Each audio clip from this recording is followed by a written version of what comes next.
Hello, I'm the Wandering Newbie. It's always time for more exercise. Oh, today we got a lot to get through. Again, these three right here. There is Radiant Forgery. I'll probably briefly touch on that in sort of a more fun-having stream next week. But for now, these three are occurring.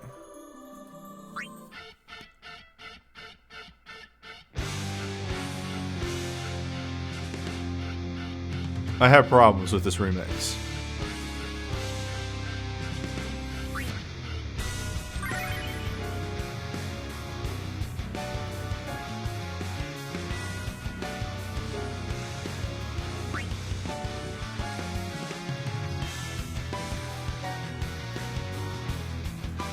The rest is kind of alright. That intro thing though, yeah, it sucks.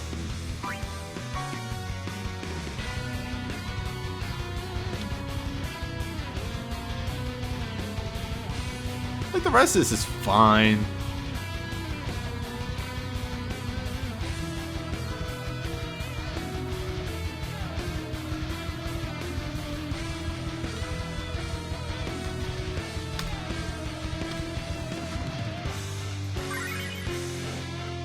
Yeah, that though.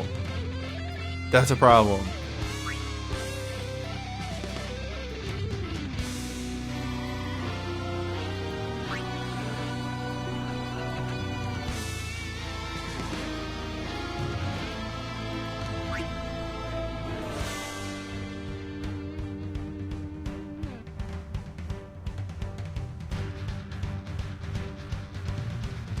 All right.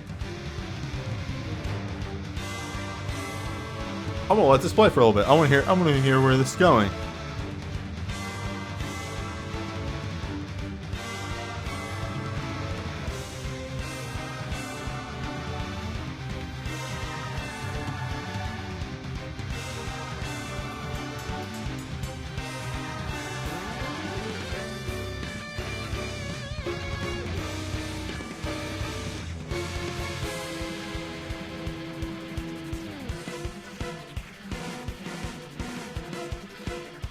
Yeah, like this is fine. This part of the song is completely fine.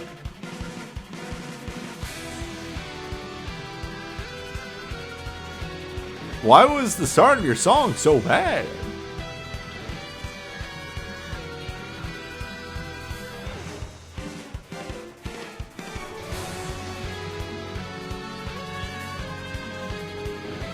Wait, the rules of Twitch here terms of service?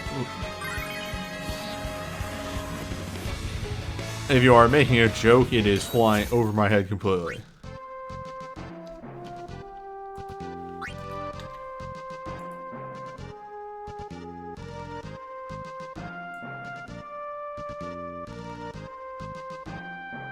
I mean, like, I get it's a, you know, the rules of the universe are meaningless, but the Twitch terms of service aspect of that, that is not landing.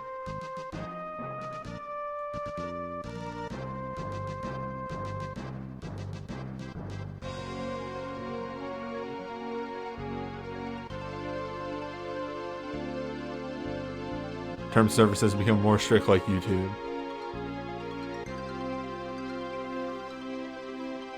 If I copyright music at all, the entire stream is screwed. Damn. You hate to see it.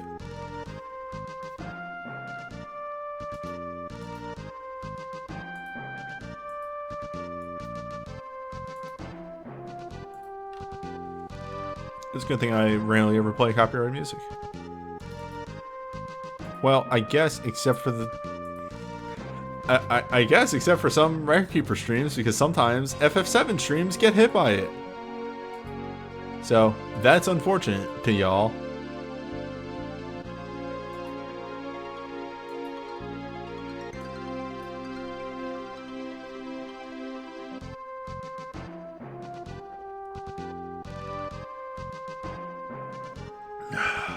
Okay.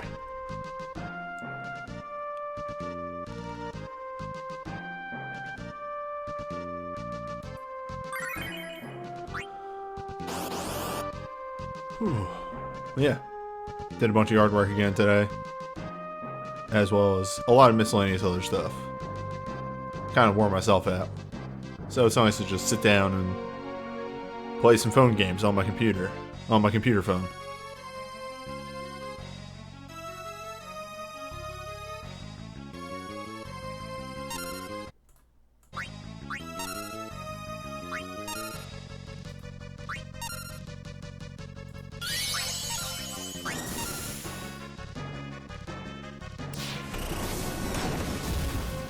Antline here actually has a pretty interesting mechanic that we'll see more in the later fights.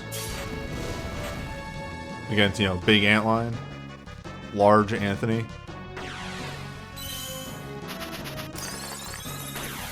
But aside from those mechanics, not too scary. I believe mixed damage. I'm not 100% sure because, again, I kind of want one of these fights to go there, like, really fast and on the fly.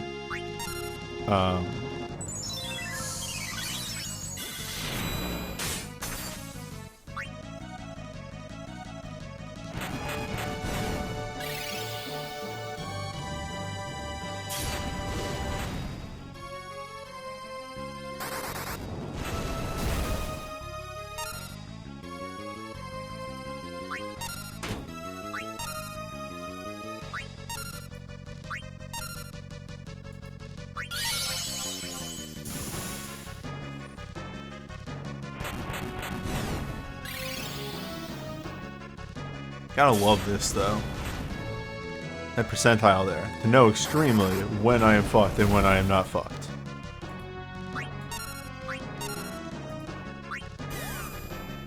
Ah, mechanics. Too much damage they deal now.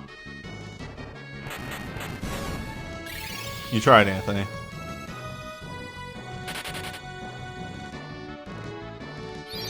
You quit.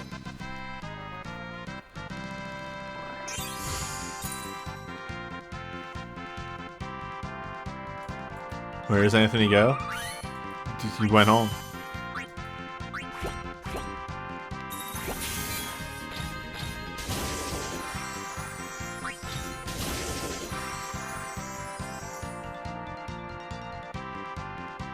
Let me just take this in for a minute here.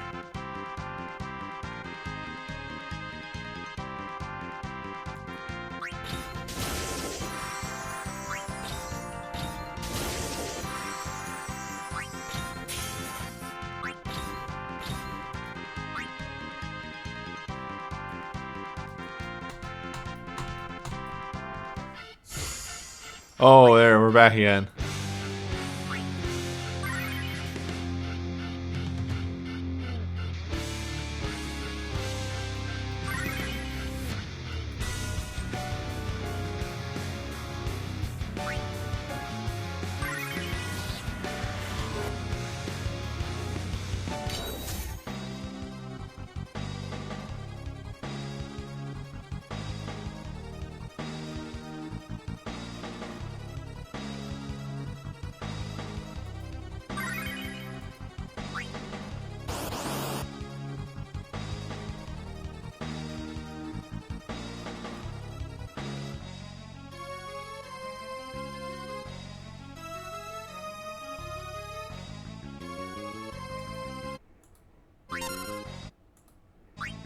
I wonder if you brought an OSB.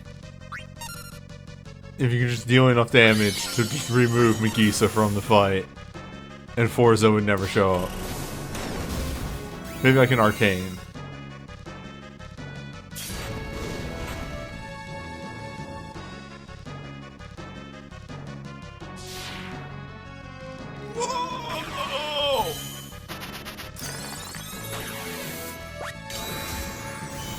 Powerful.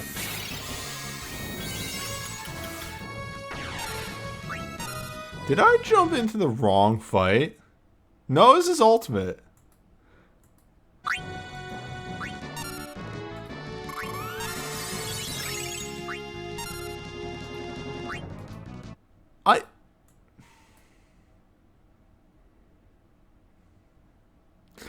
Yo, Megisa? Can we talk? Those are normal numbers.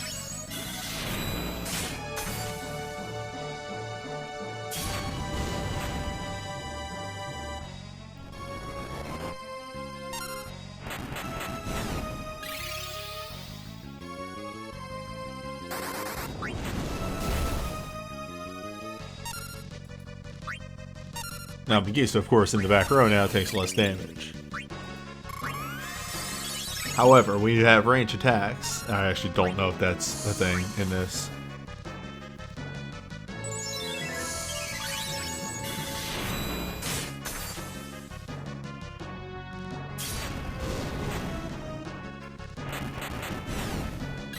It could be. Because Galoof has an extra 50% buff on Bart's.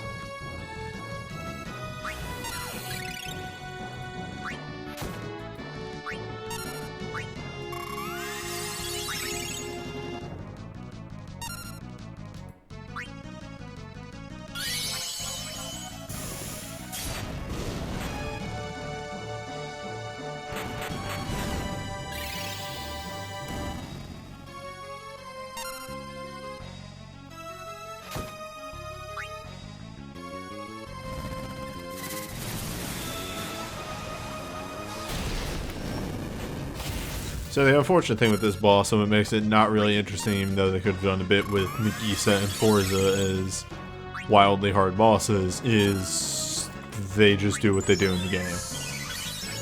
Nagisa's there, she casts spells, when she gets low on health, she summons Forza, and Forza Punch.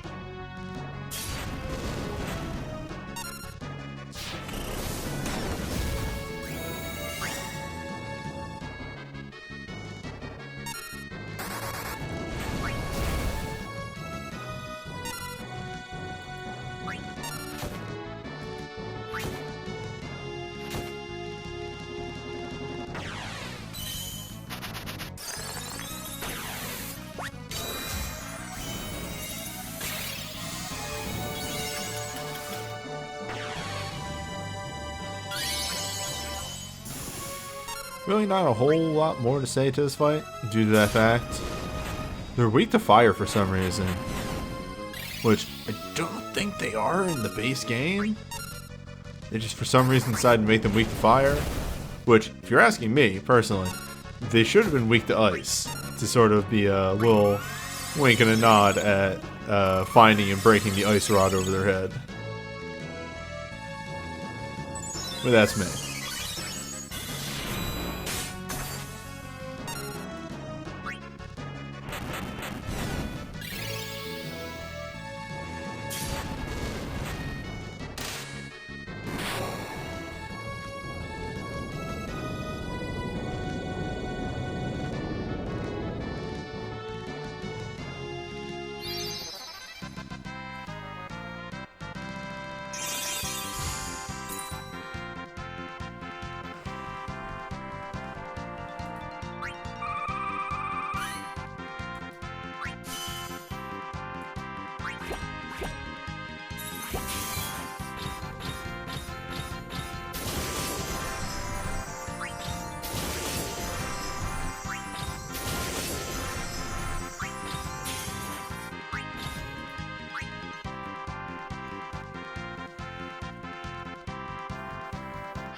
Every time. I'm just not ready for it.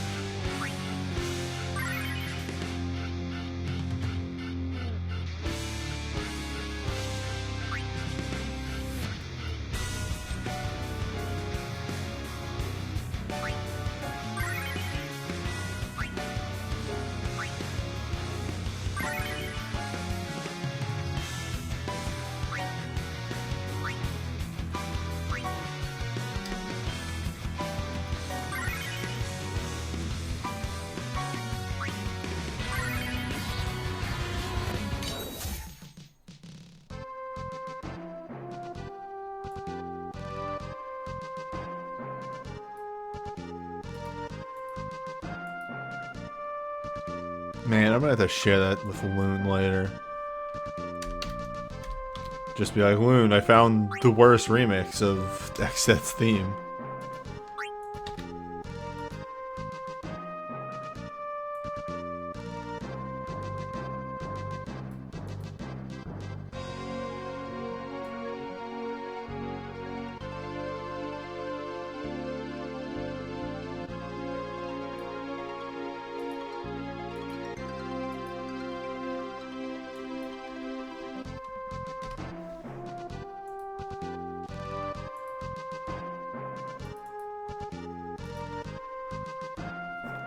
Alright.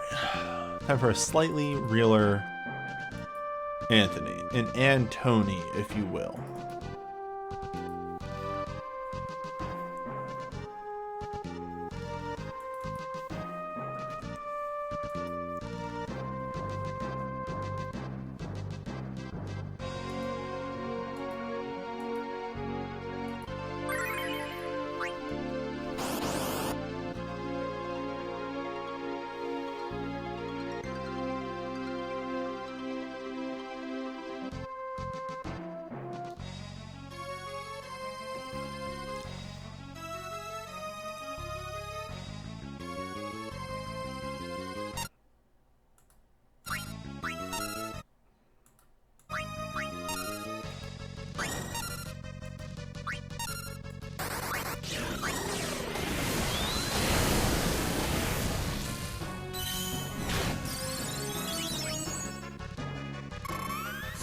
In hindsight, I did not bring a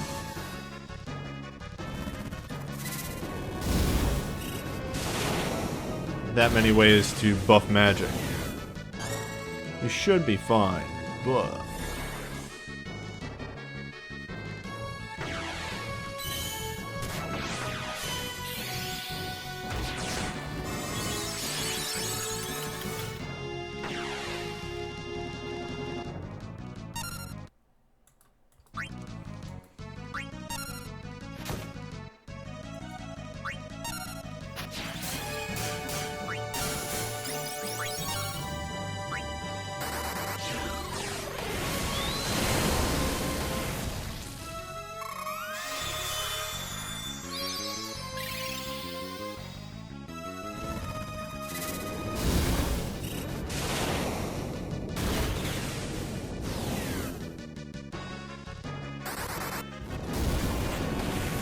yeah, we'll be fine.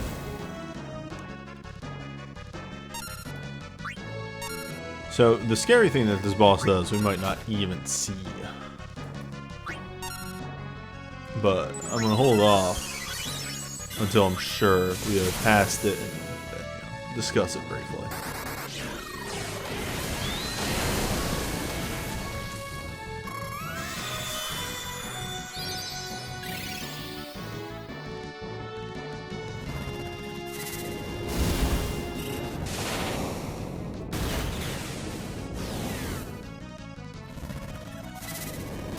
I guess I can briefly talk about it. Anthony's big gimmick is that he has a move that he uses on the front row, and a move that he uses on the back row.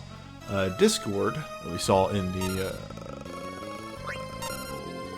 ultimate version of this fight, will only hit the front row, and it is a full breakdown, or just a full break of some degree.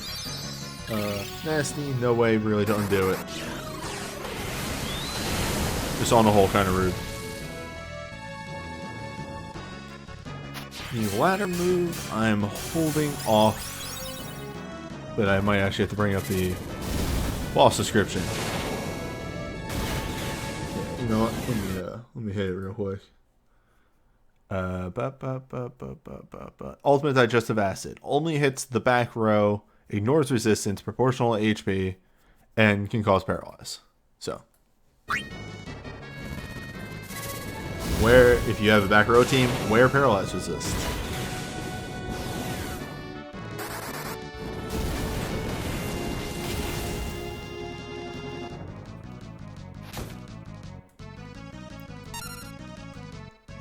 I feel like back row is the way to go.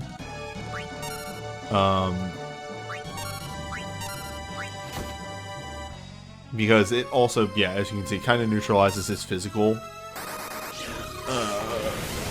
pure physical sort of mentality, base, gimmick, build,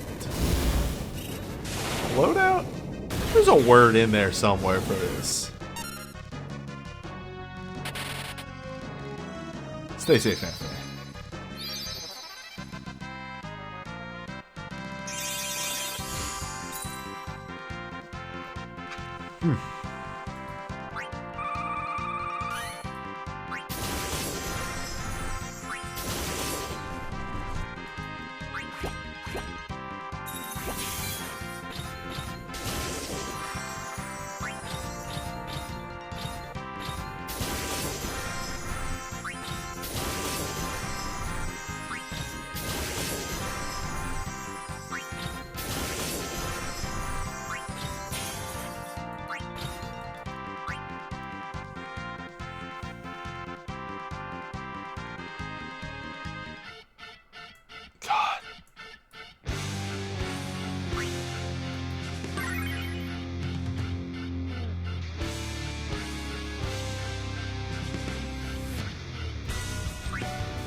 so fucking bad.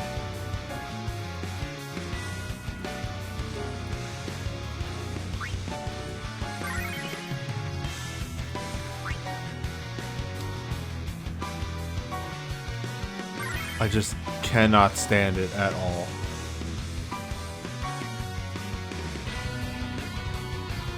Yeah, no, this remix is fine, except for that beginning.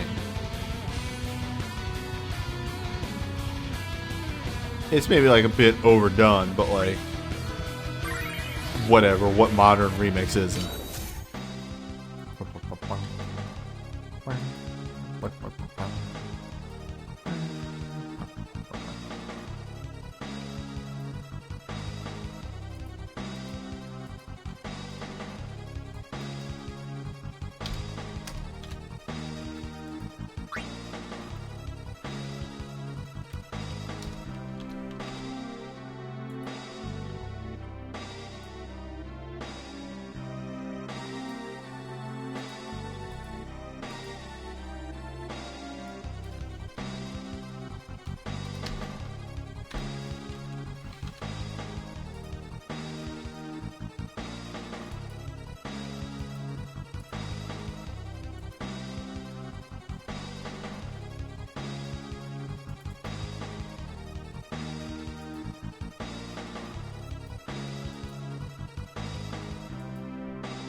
Okay.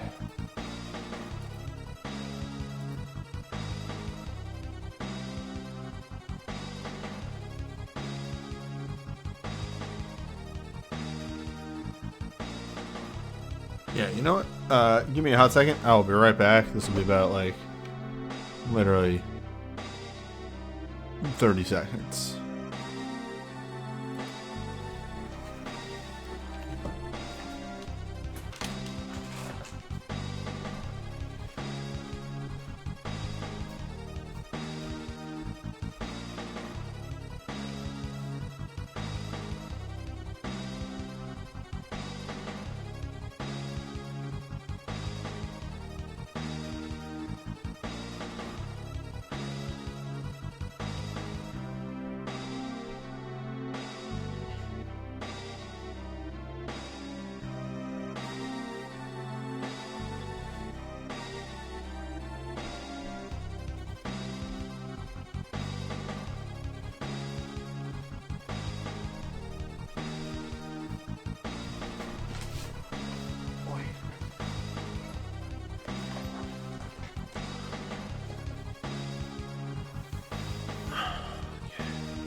Oh, whoa.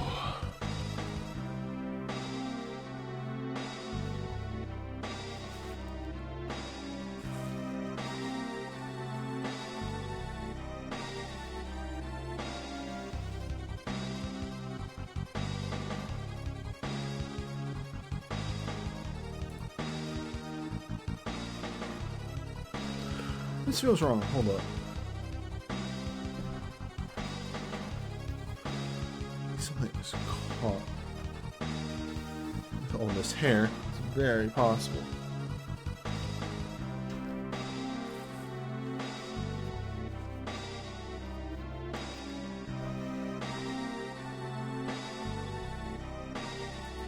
Okay. We gotta have to make a cup of coffee real quick. I'm feeling a little drowsy.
Oh boy, okay.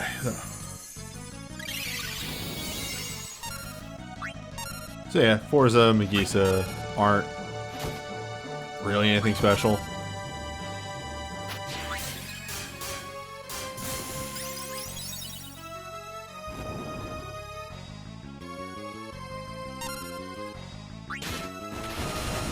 But you should know that by this point.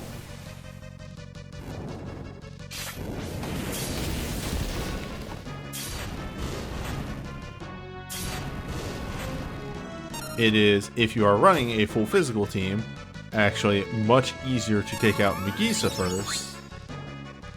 Because unlike FF5, she doesn't get that back row protection. And Forza casts a protect up, or just protect, whereas Megisa might cast a shell on the both of them. So, on a physical team, Megisa is just easier to take out.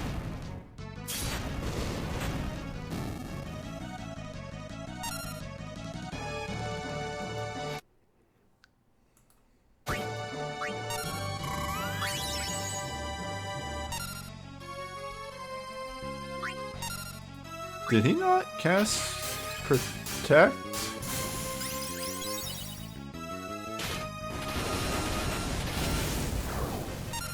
There it is.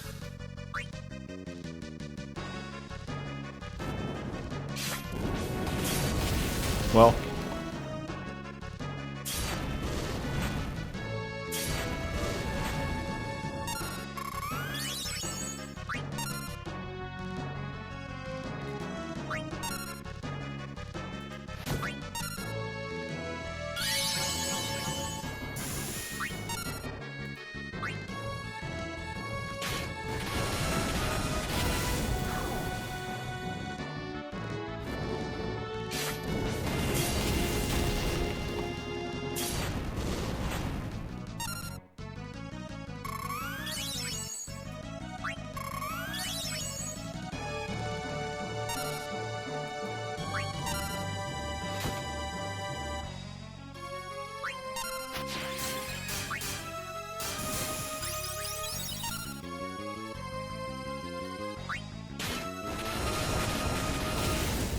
I was actually taking an opportunity there to concentrate. Okay.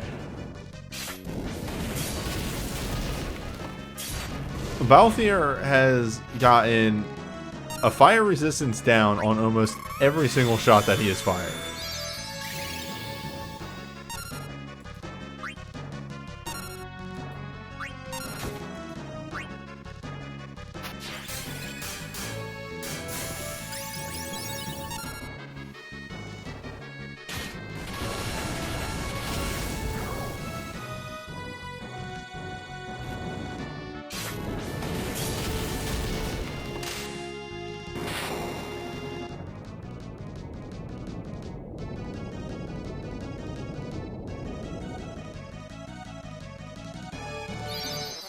I had this weird moment after I put my headphones on. That's why I was concentrating a bit too hard during that.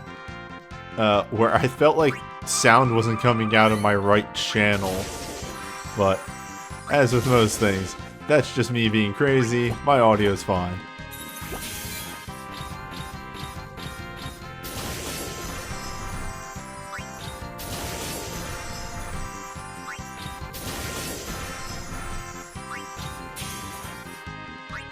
Also, probably a bit of me being tired.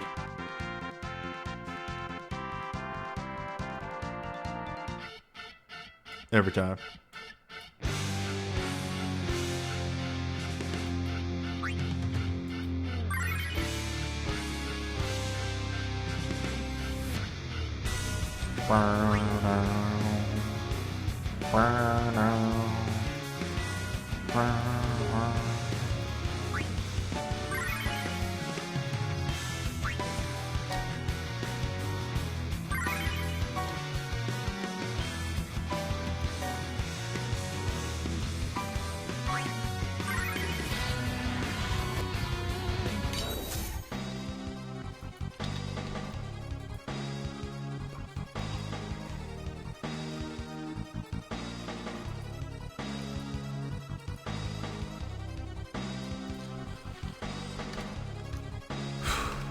Okay.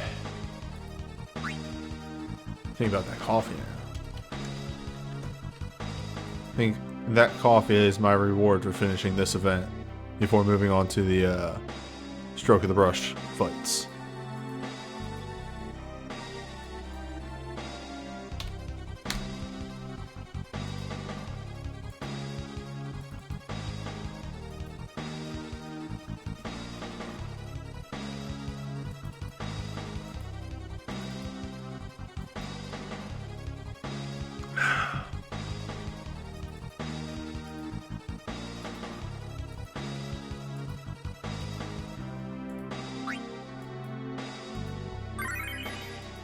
Does this make Forza a wife guy?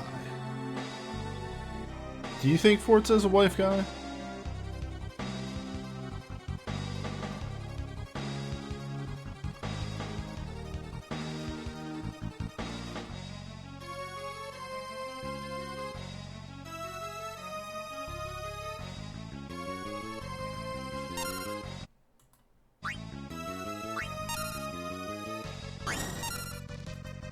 I feel like these are the questions that nobody asks.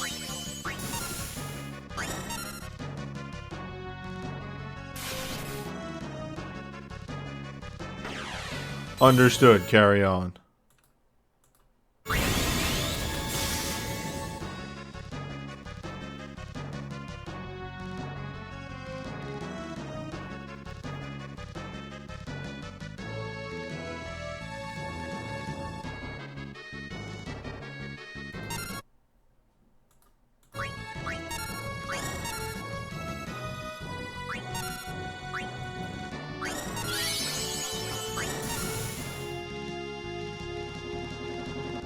There we go.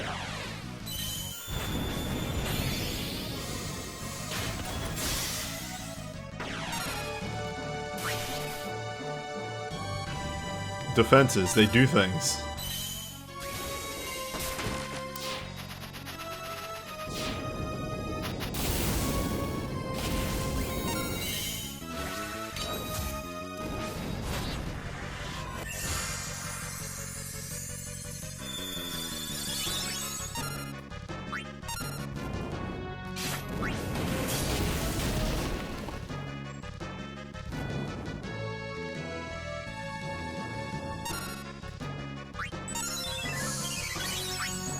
This is weird. It's just like doing damage.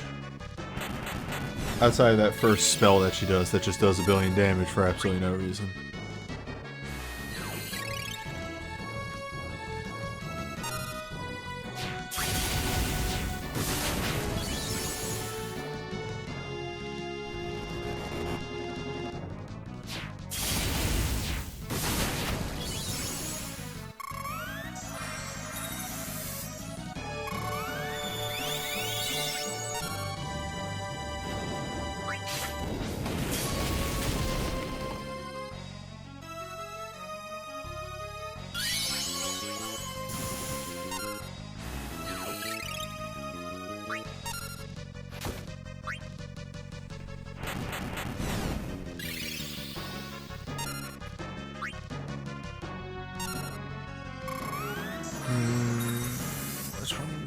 That seems right.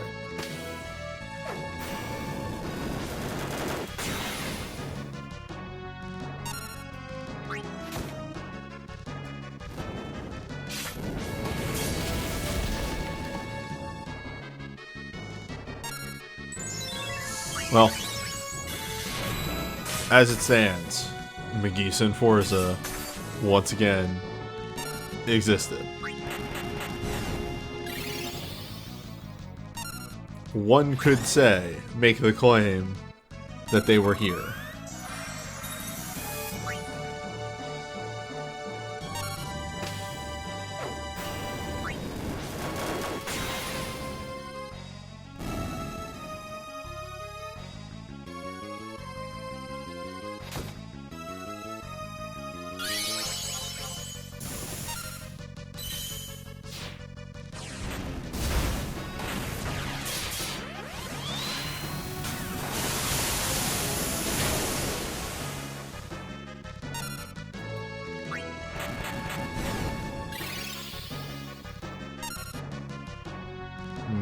I guess. This fight goes on too long.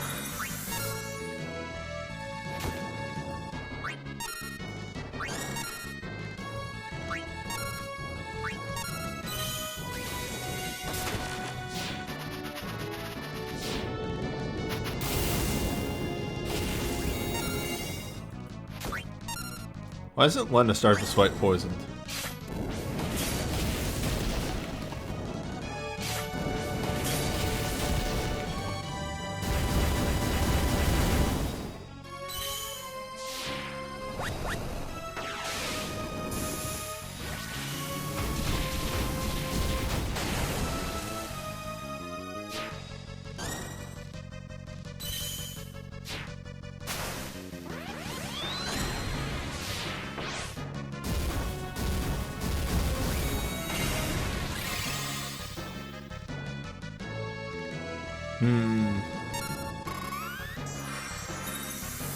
How about you?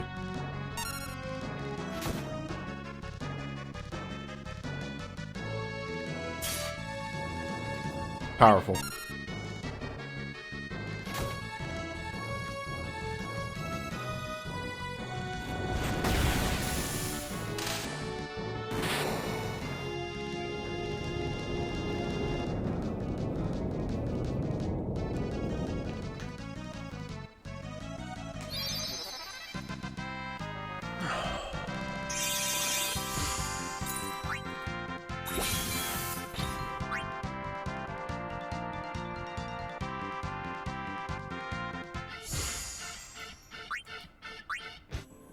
Think about that coffee. Give me right back. Enjoy this while I go get that coffee.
Alright, hello.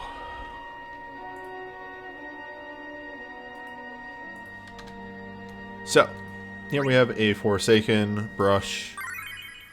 It has them Forsaken rules that you know and love of, we decide you're roaming warrior. Have fun.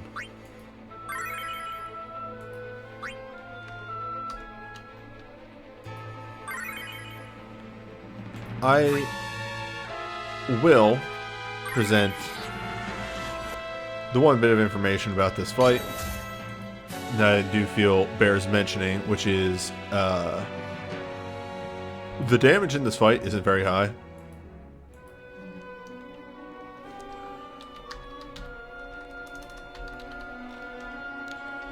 At least not compared to, say, this is a Forsaken.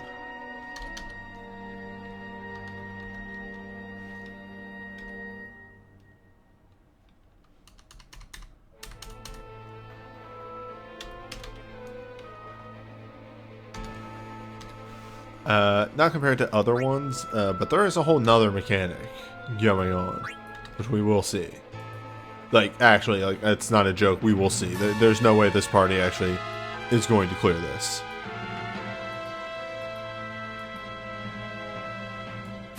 I don't think an underpowered party can clear this. Which is fine, because again, incremental rewards means that even if you're not super powerful, have all the end game, what they expect you to have, you can get a decent amount of the rewards from this, and that is always my intention to show.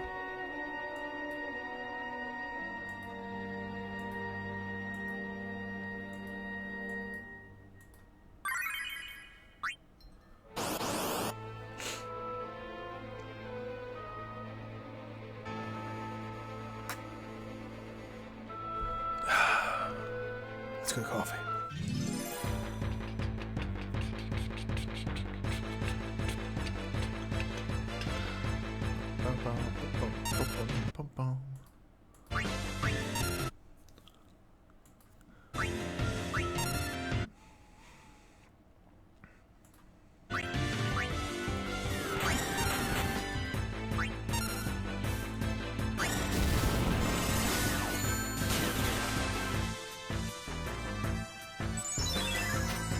Now, I will preface this with, there is a point that this fight falls apart. The early parts of it, you can take your time.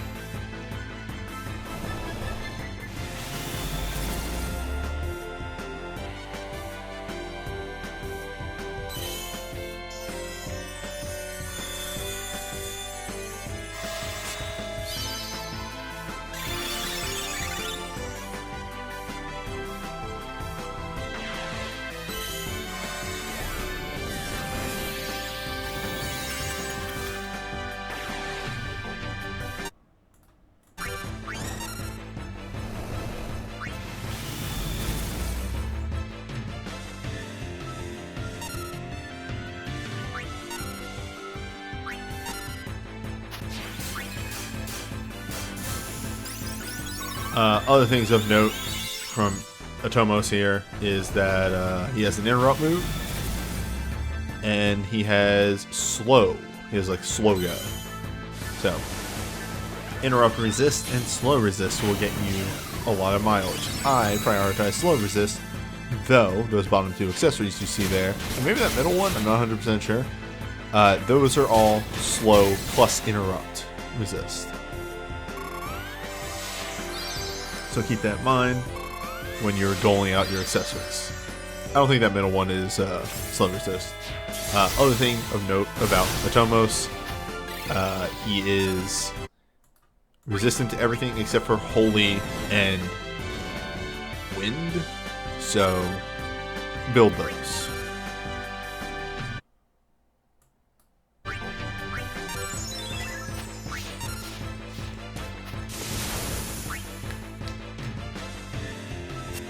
Yep, Slugga.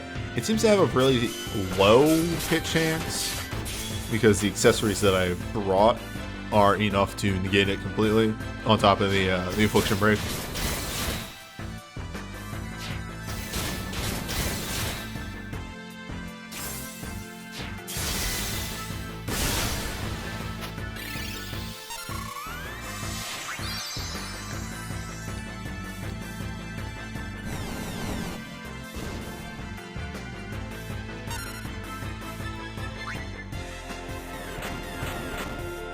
Comet right there is probably the nastiest move that Atomos does.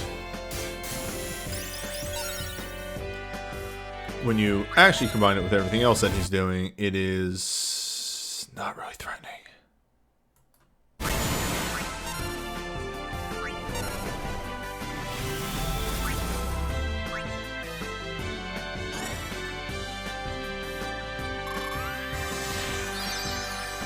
Yeah, Slugga is 83% chance with accessories that will never hit.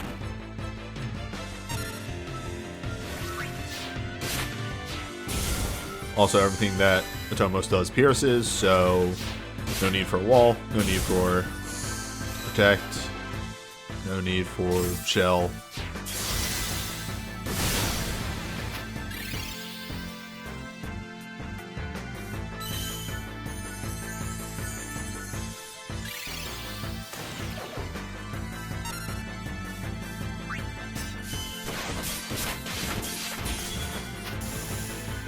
Alright, time to get this party started.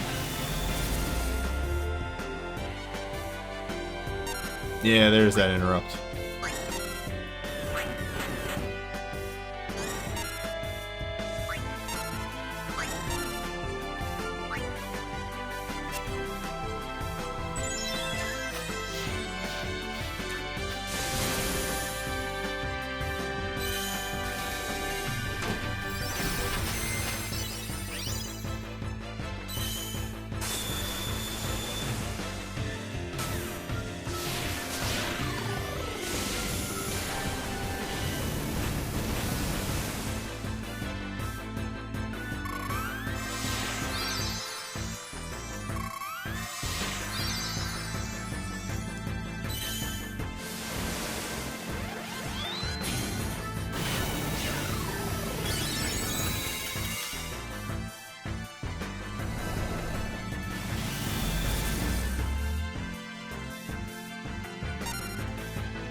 Caught me with my pants down.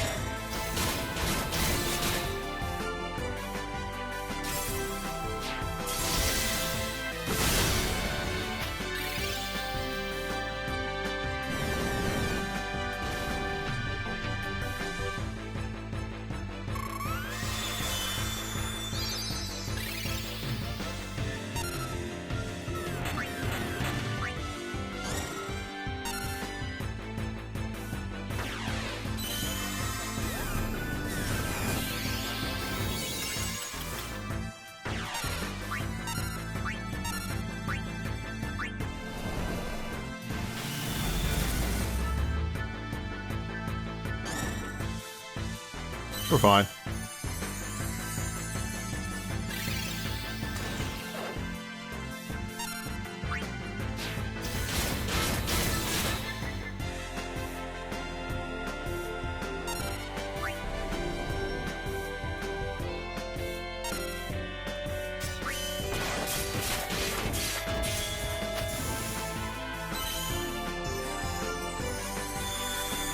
So pretty soon we're going to see the reason that my entire strategy here falls apart.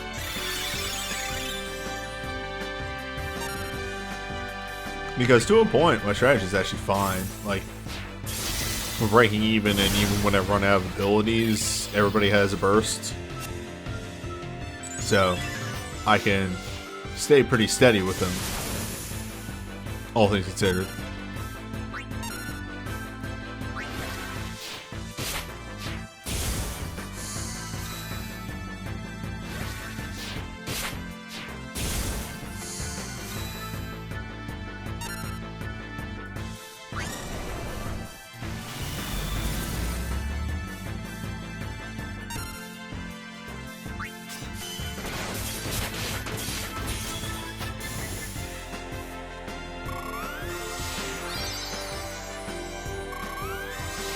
So you may be asking, looking at the screen, Newbie, how does your brilliant strategy just completely fall apart? Well, I'm glad you asked. If you look over here, I've pre-made the exact part where the front falls off.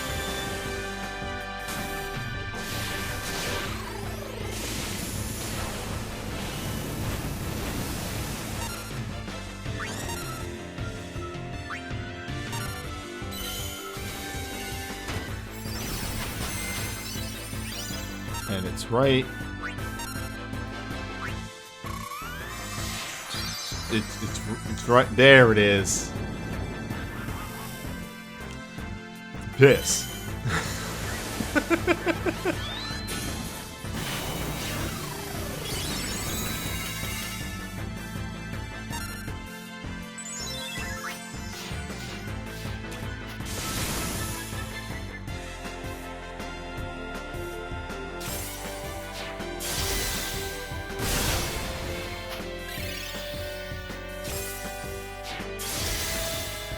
Yeah, going into this fight, not really looking up much of the AI or anything. I went, I seem to be doing fine. I could probably get this. It's gonna take a while, but we can get there eventually. And then he did Doom. I'm like, oh, I'm fucked.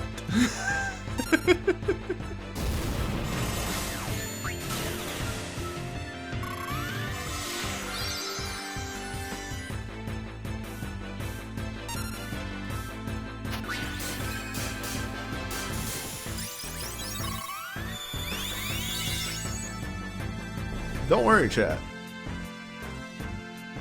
It gets worse.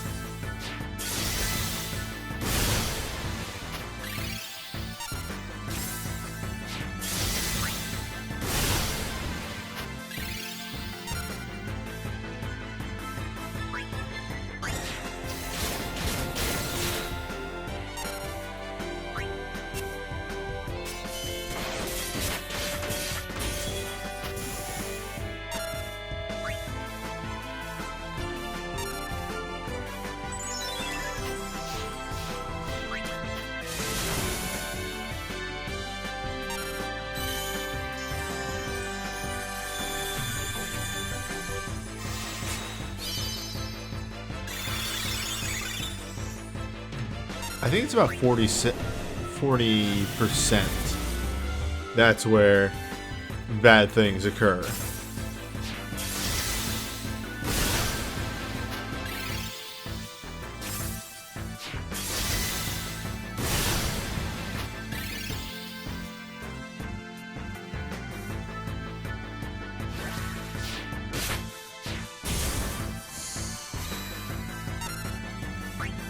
Or at least that's where the potential for bad starts to occur.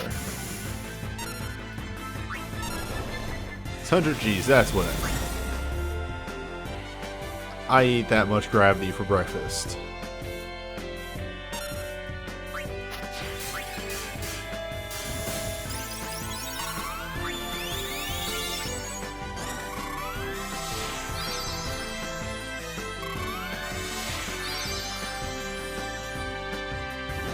Yeah!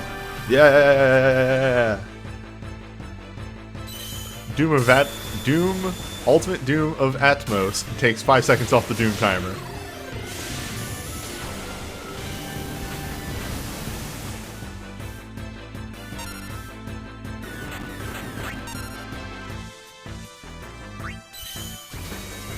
So if you had any inclination that this team might pull it off, no. No.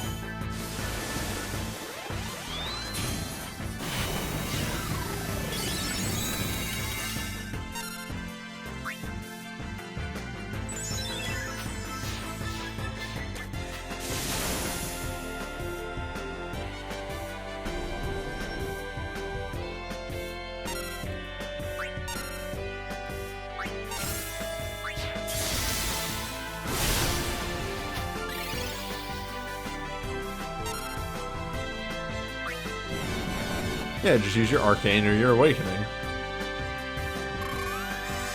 Easy.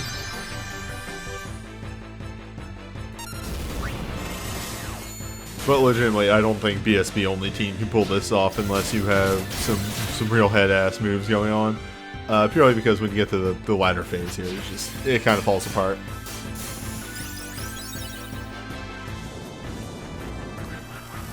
As explained.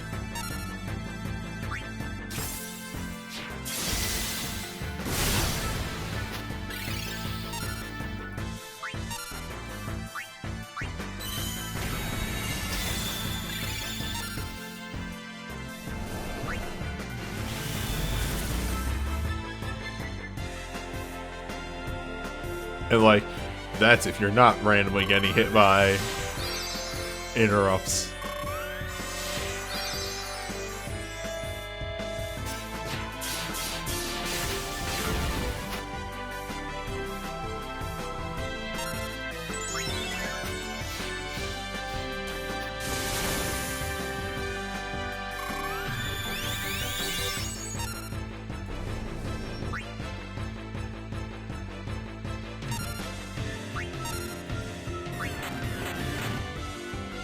He also seems to speed up a little bit.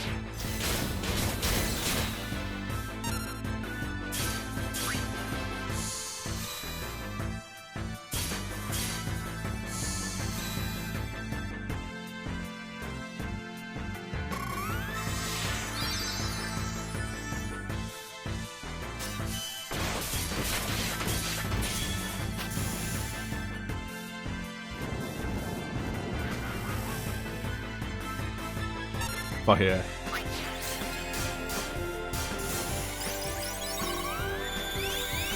How fast can you move in frozen time?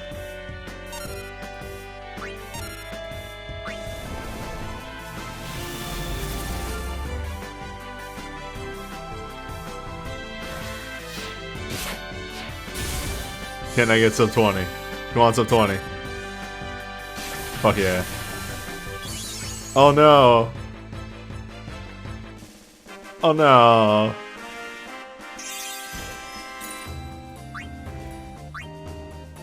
You hate to see it. Oh, okay. Did still get something though. 20% is 20%.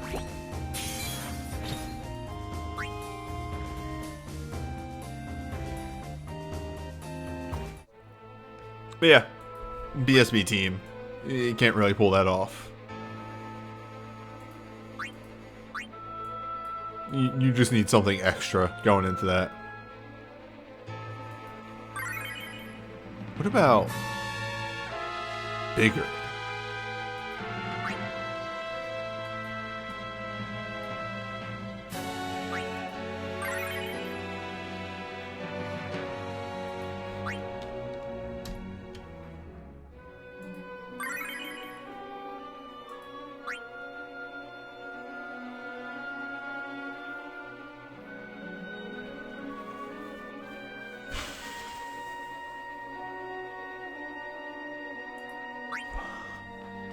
In hindsight.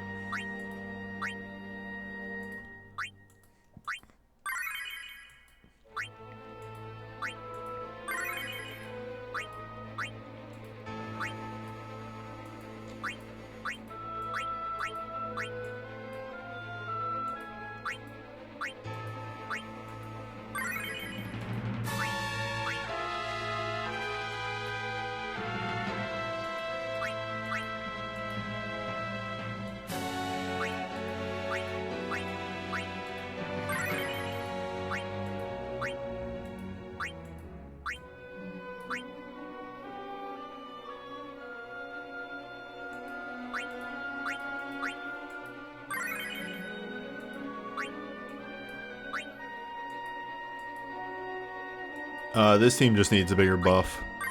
The defensive aspect of Ishtolas is nice and all, but this team needs that.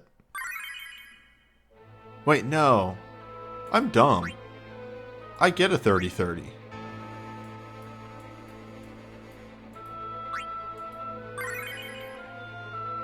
This seems fine. I was thinking of this as if it was a meek fight. But no, I take the 30-30. That's right.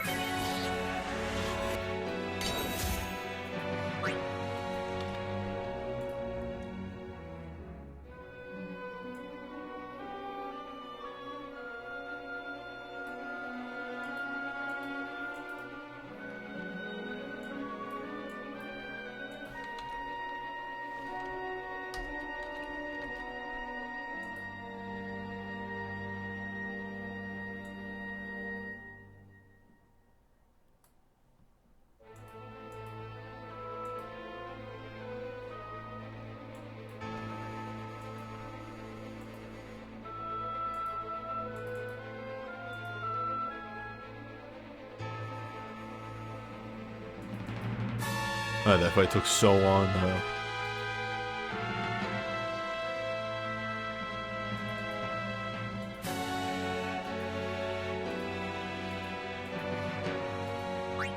Okay.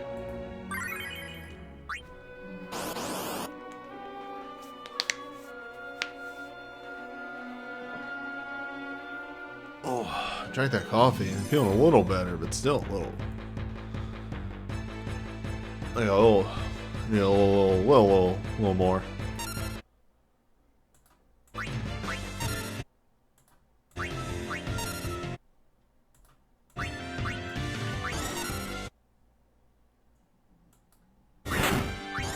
Big.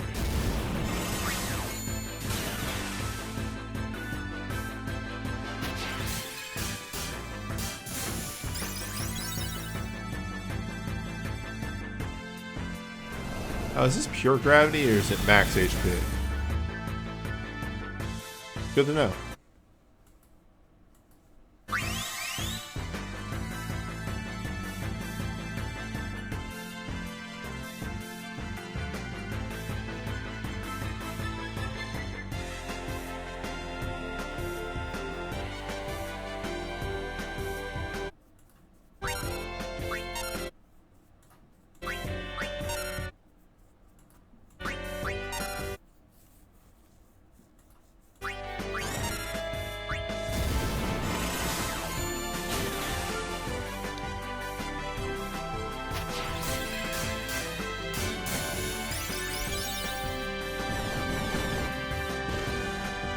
Oh, your first turn's random. Cool. What a fun boss.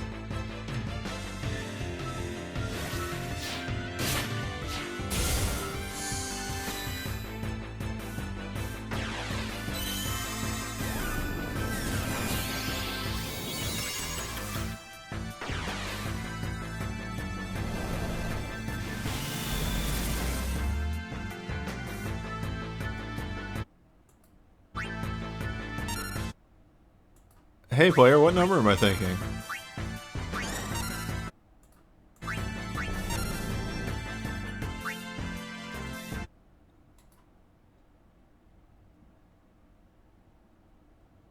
You're garbage.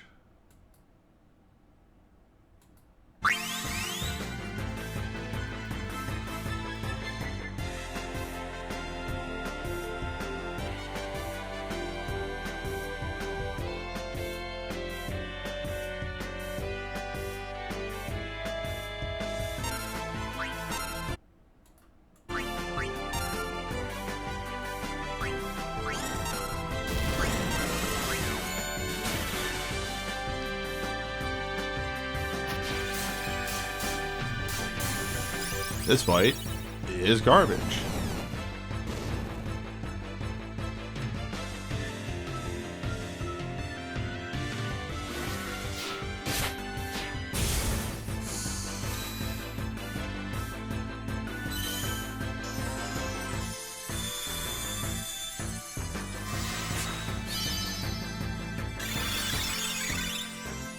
Nice. Yeah, the Dream Breakers seem like a thing.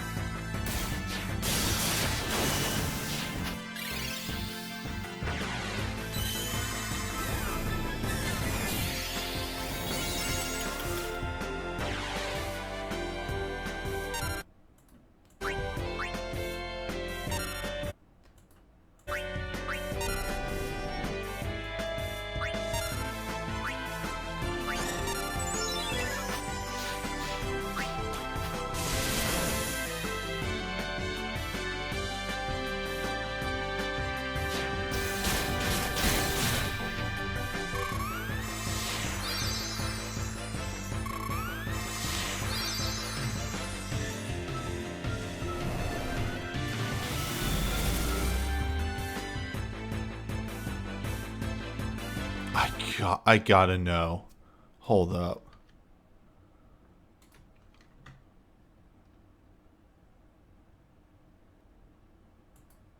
How garbage is this fight? That's not the brush. I want the brush.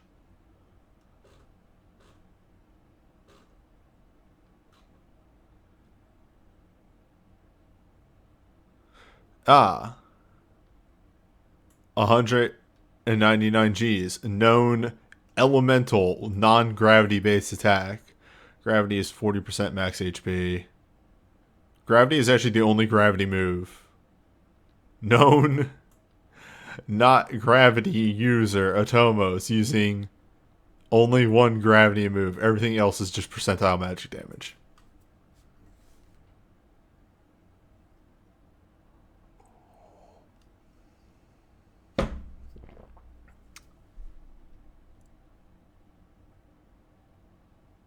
Well.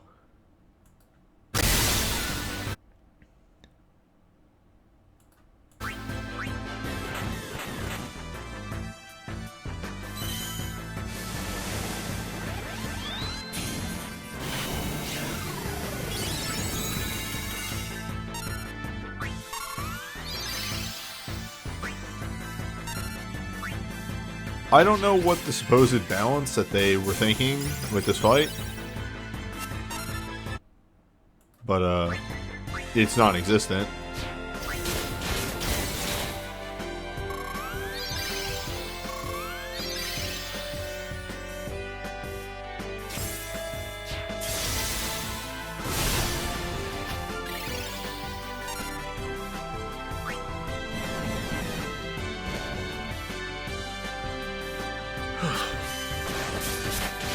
And I really hate... I just realized something. Hold up. This cannot stand. This cannot stand. This cannot continue. There we go. Anyway, what was I saying? Oh, right, yes. The Forsaken fights fucking suck. I hate the Forsaken fights every goddamn time they come up. Meek, I will take any day of the week.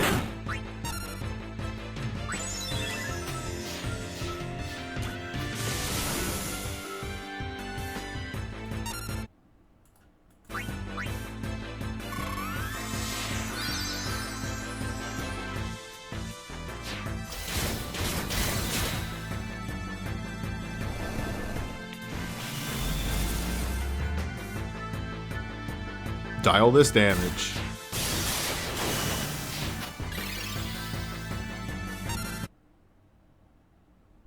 You fool. Obviously, you should have single-targeted heal, not multi-targeted heal.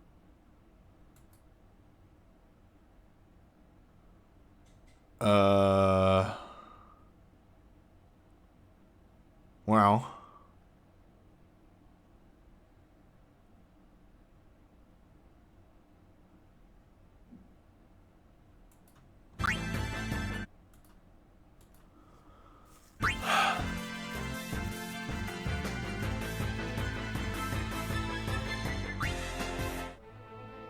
I also just like, I always feel like in these fights, I don't have damage, and like they're not synergy, like they're not in elemented right now.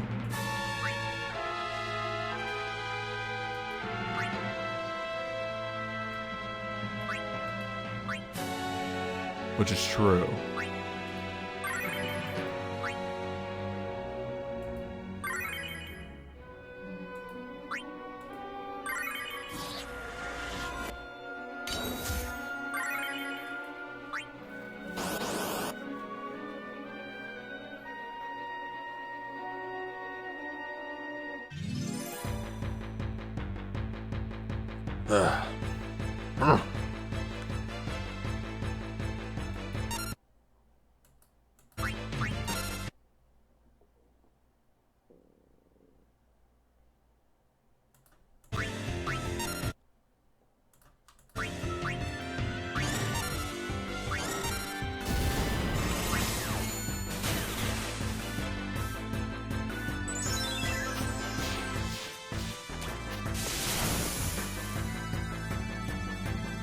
I don't like this stroke of the brush at all. I felt like almost every other one was kind of reasonable. Dumbass, stupid motherfucker.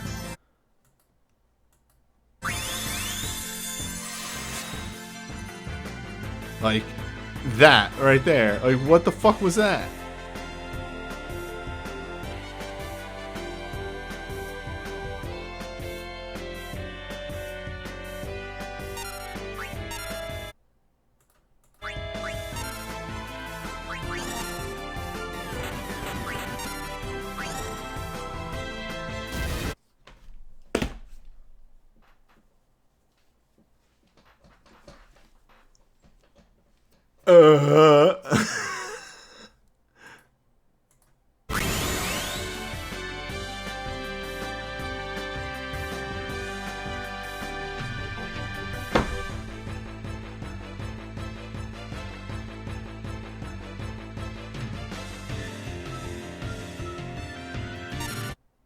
Markkeeper doesn't have a lot of just objectively bad fights in its random rotating content.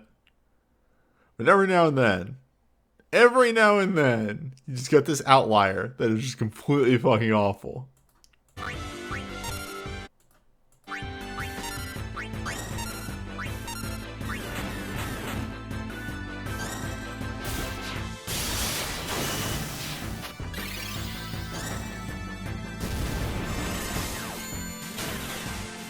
It is impossible to have any defenses up.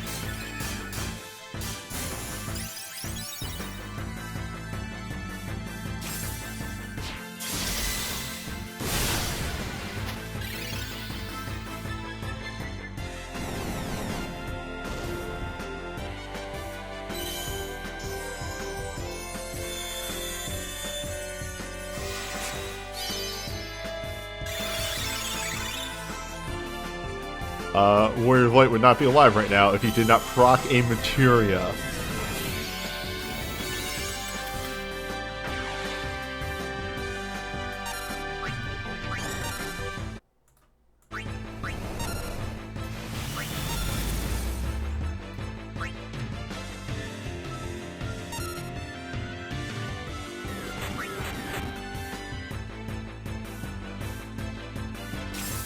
But why though?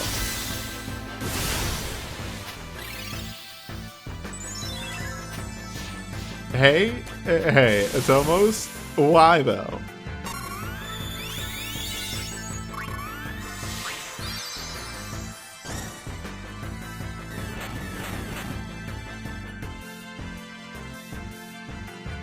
Hold these numbers.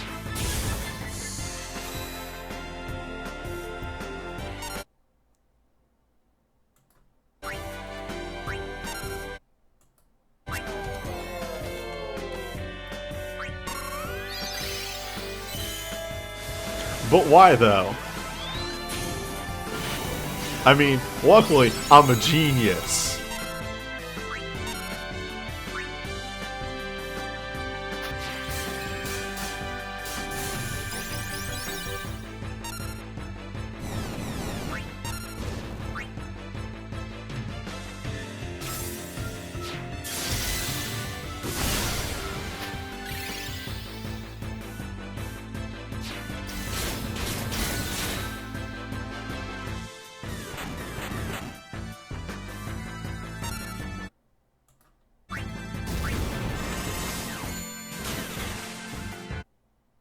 Oh, I had a dip and drop some frames. Yeah, that'll cause that.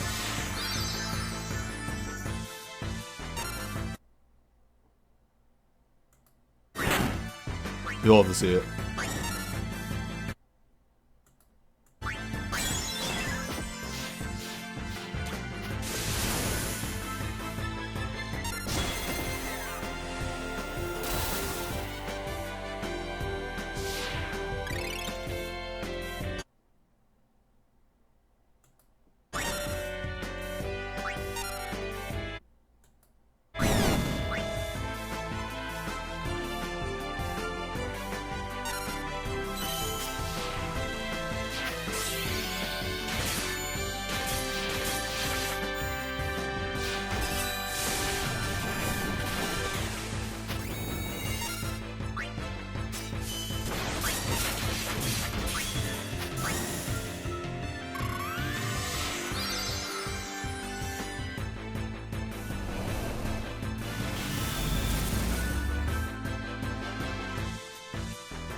Sure.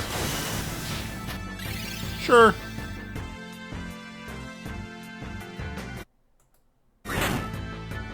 I'm done.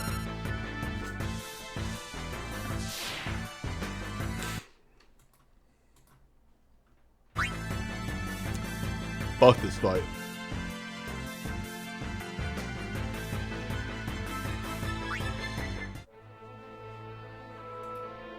I will bring a Magicite team to this on my own time. This fight is dog shit. Why are your numbers so big?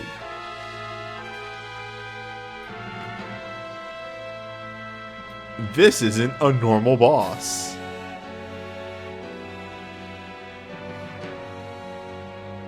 I have mastered some of these. Like last week, I got to 80% with like a kind of mediocre team with the same healers.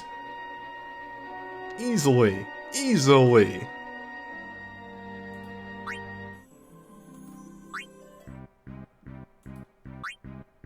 Fucking dog shit fight. Oh my god, I'm legitimately mad.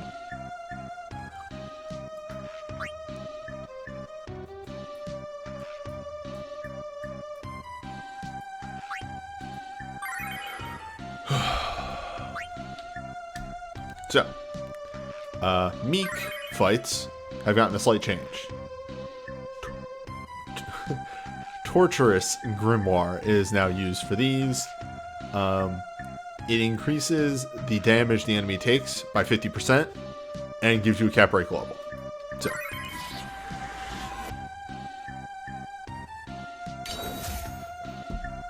it's actually a pretty solid roaming warrior.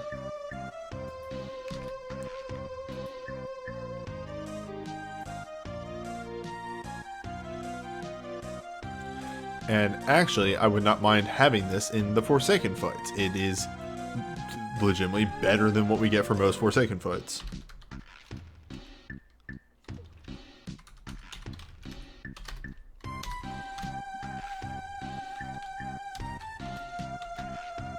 I'm still steaming. Like... The fight was bad. It's just like bad and not an interesting way at all.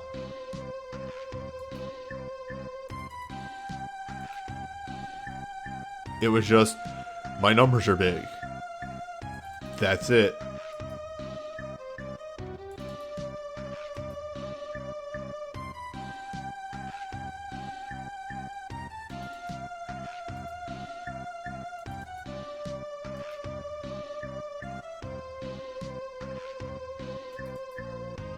I'm actually interested. I'm gonna check something real quick.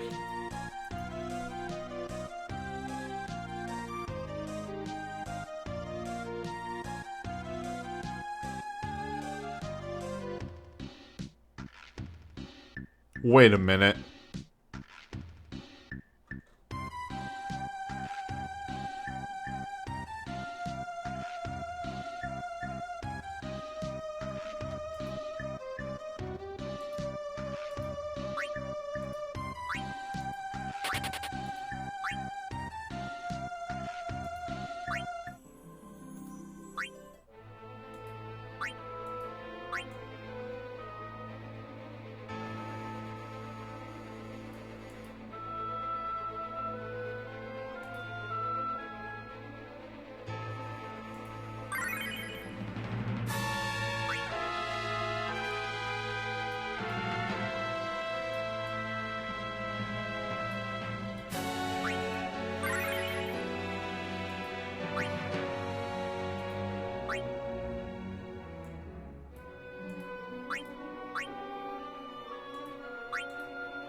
Hold up.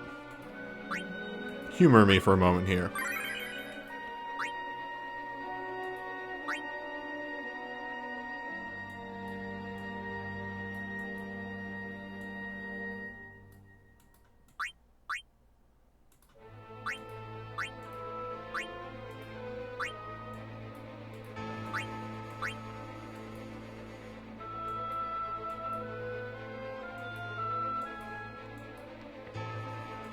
There's no fucking way they're that bad.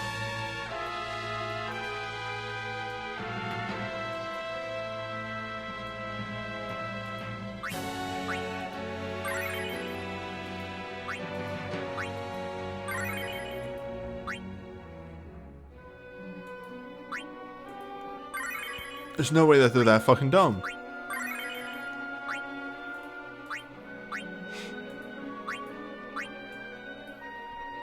By the way, I'm legitimately not looking at chat until I can confirm this yes or no for myself. Because if they are this dumb, I want to be mad.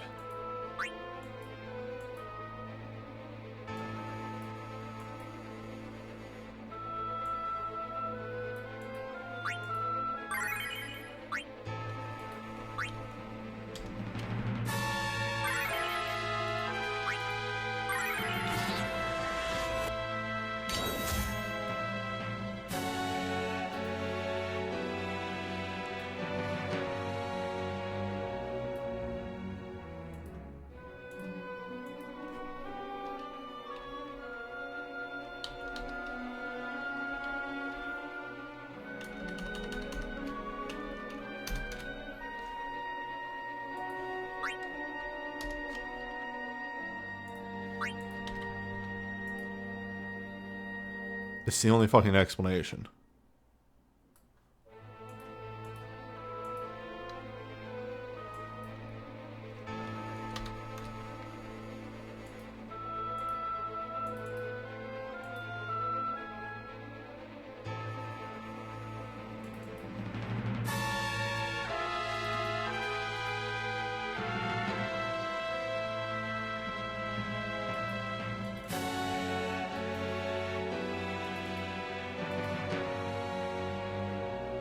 It's literally the only explanation that actually makes sense.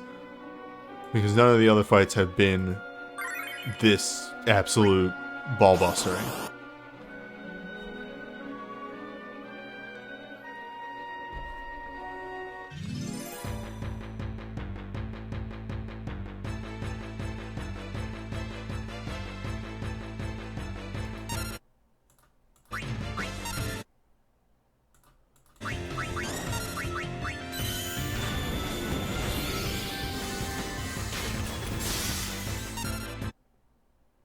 Also, I know ball bustering isn't a word. Bear with me. Okay, no, alright. Nope. The game is right. Was there just a note somewhere else? Yeah, okay, but okay, there was a note somewhere else. Sorry, I was looking at the AI routine, and they did not put that everything was piercing on the attacks, so... Yes. Okay. Hello. It's just a bad fight.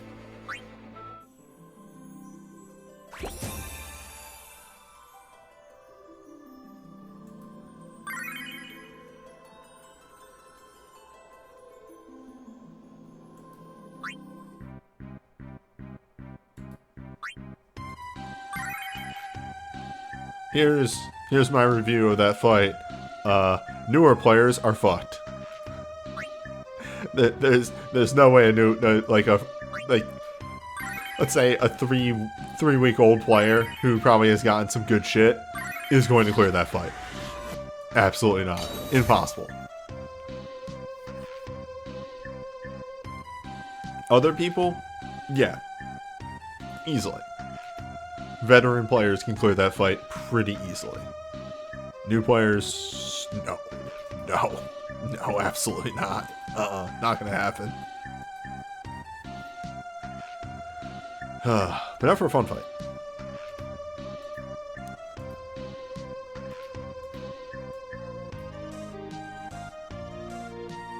Yeah, if you layer on a bunch of breaks, it's manageable.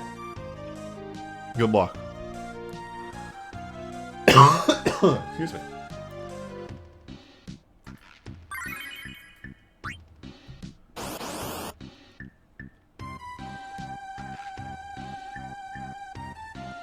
I would not say it's win or lose. It's have some shit and or lose. Well, Well, that's interesting.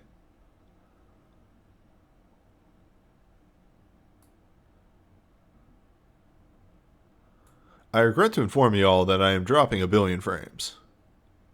So, curses are occurring.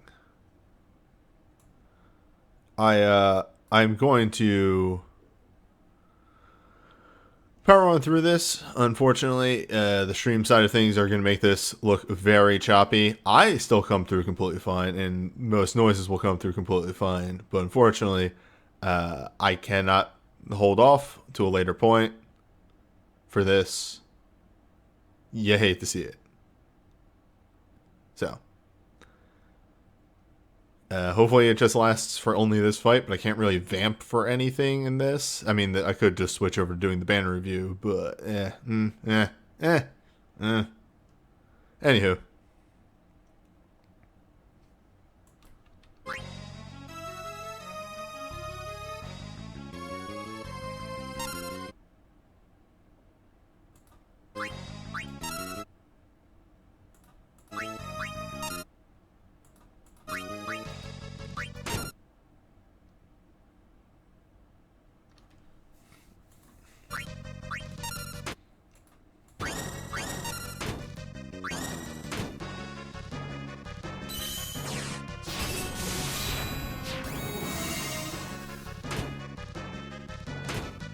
Yes, alas, plague internet is occurring. I can narrate what is happening though, which is a real fun thing. So is this Byblos or a panda? This is Byblos.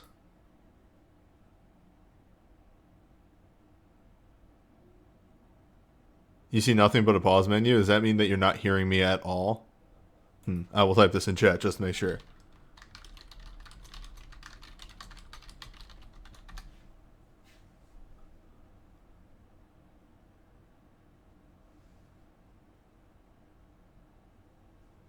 Nah. Okay. But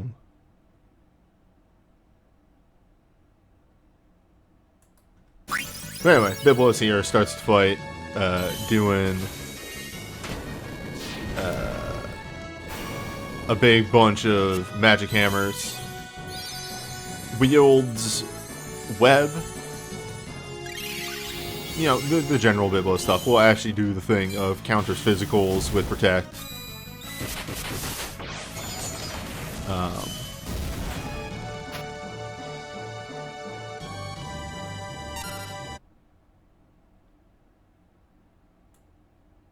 But you know, it's there. No, Sega, this is me.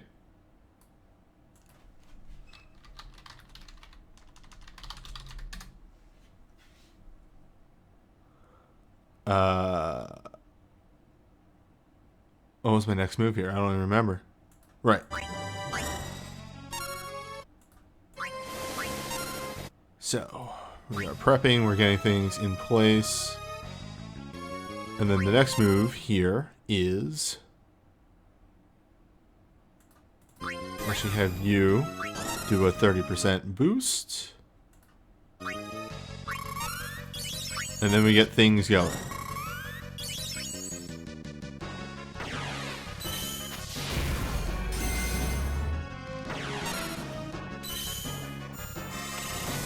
That boosted damage and everything is absolutely real.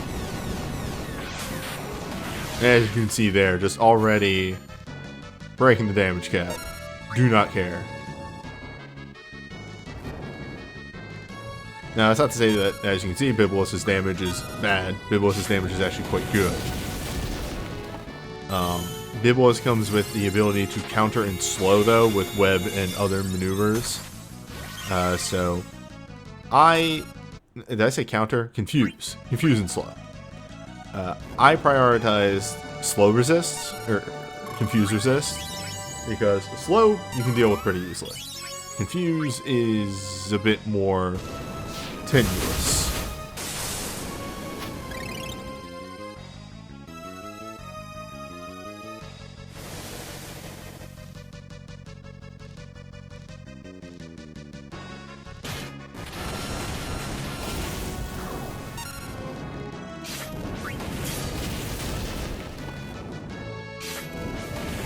You really want to pray for some double or triple, or maybe even more so, maybe some anger casts. No. Base anger.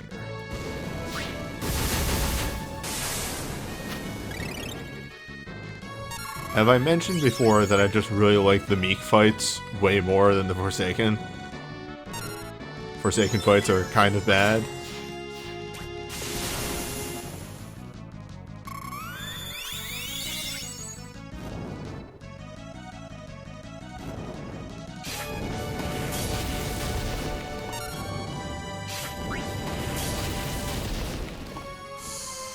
Ah, there's the counter protect. But counter protect is real-ish, like, I'm putting like major air quotes. Oh shit, actually hit with a slow.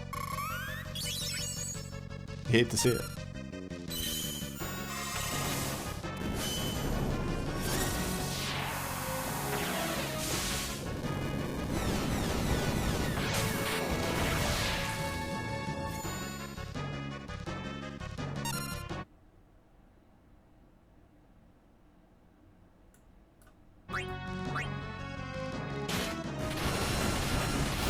Sorry, I was thinking about, like, what was my move here.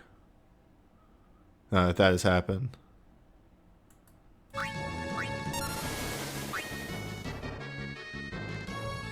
And I am actually kind of desperately grasping for where did my haste come from?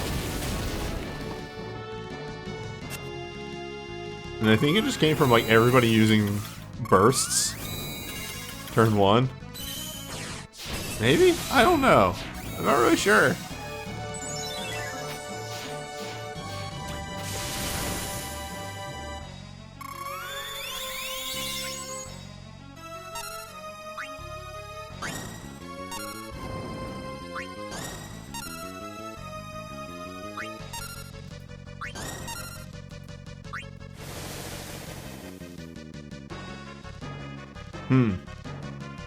I may have caused a problem for myself here.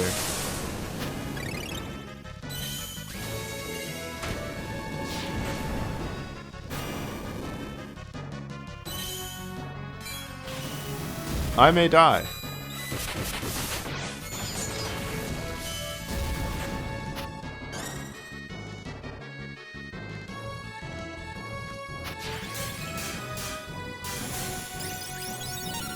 Nope, I'm nice.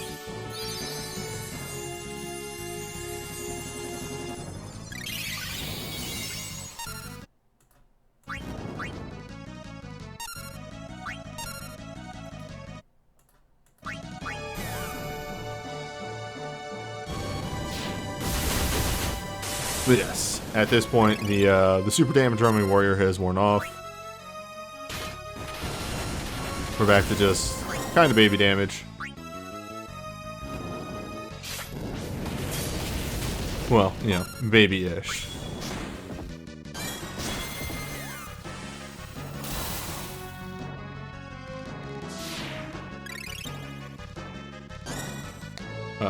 And speaking of being back, maybe?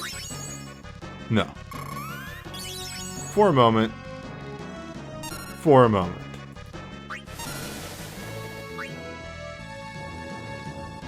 Internet was like, maybe I should try. Nah.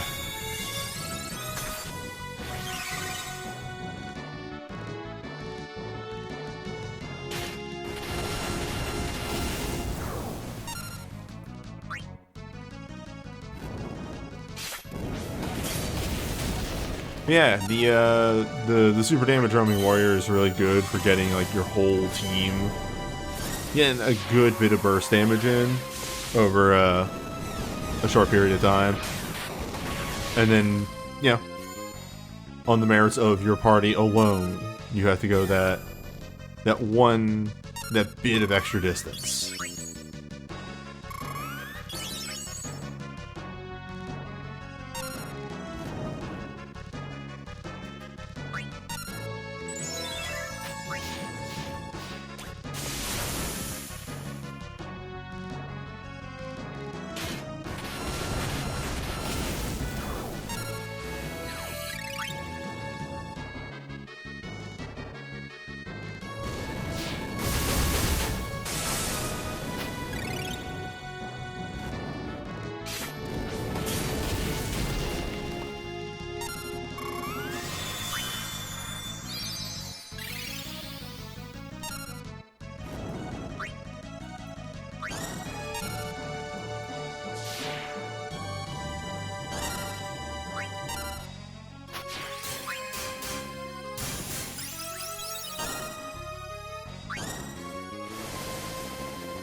Unfortunately, my attention is split for obvious reasons. And I seem to actually be doing some input mistakes because of it. As seen.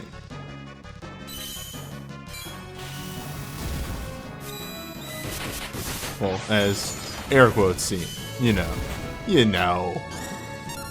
The royal scene.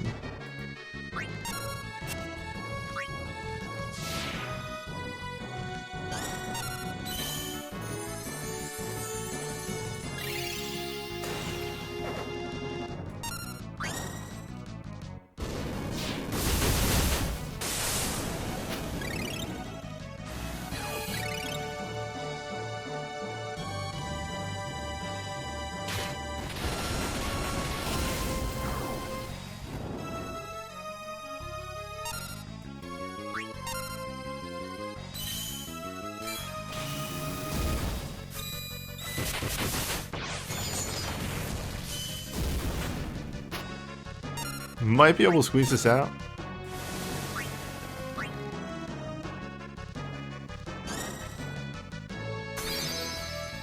Maybe.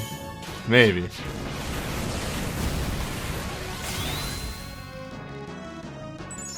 How upset does Bartz feel like being?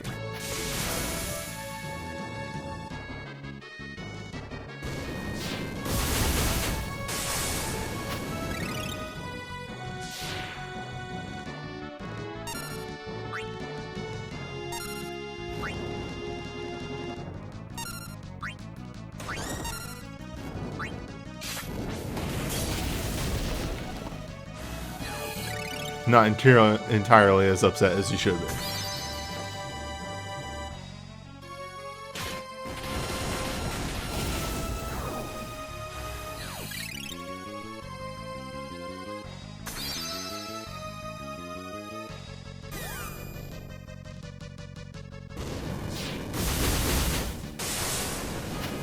I cannot believe.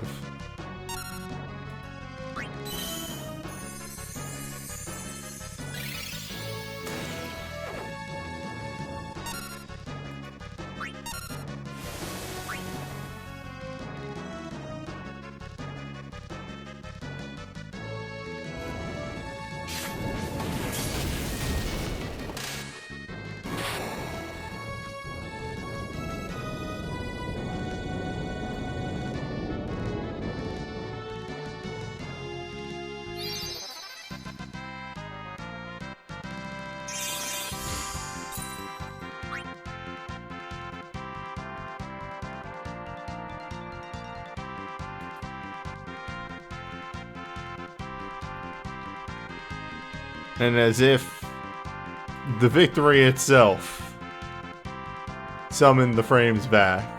But I'm still dropping a couple every now and then.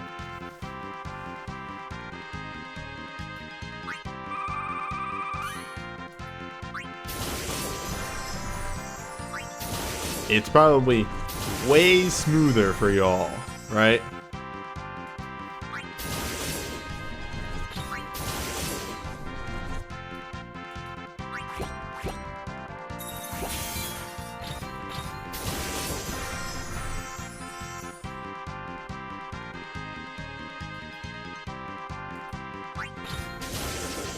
I will say for all those watching, you don't need to refresh the stream, but I would recommend stopping and restarting the stream. That will jump you ahead. Or maybe there are things.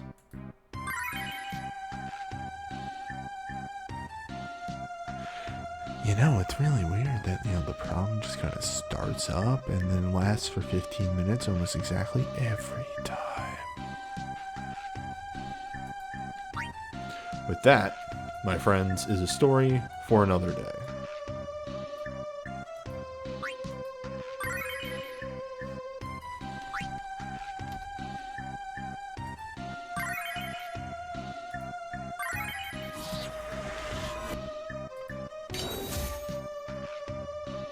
I am legitimately at this point,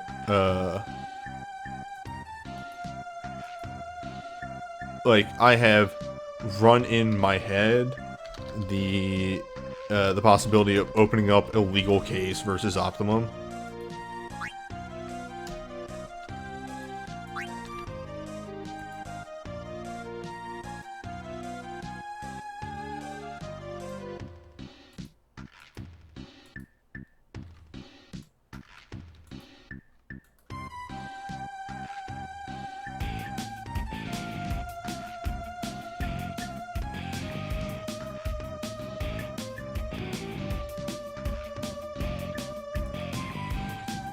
Thank you for the resub, Universal. And, Brahid Len, no, it's not the game. This literally happens on almost every one of my streams, and I am viewing my Ethernet connection on the side, and it drops for 15 minutes and then comes back.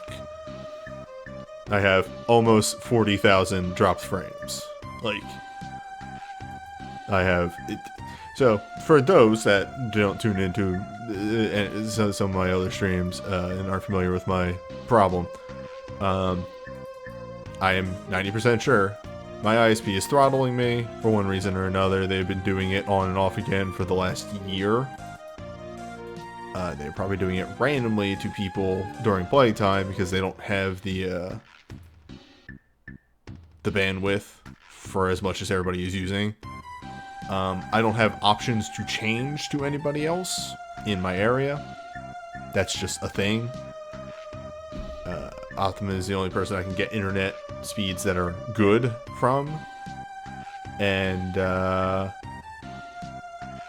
go further, whenever this problem occurs, I have tested it with 2 different computers with 2 different Ethernet cords connected directly to the modem, and I always get the same results. So it is 100% coming from at least the modem.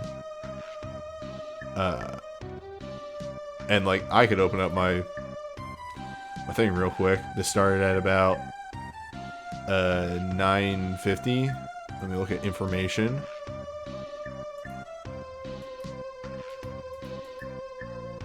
Yeah, that's on it. Yeah, like,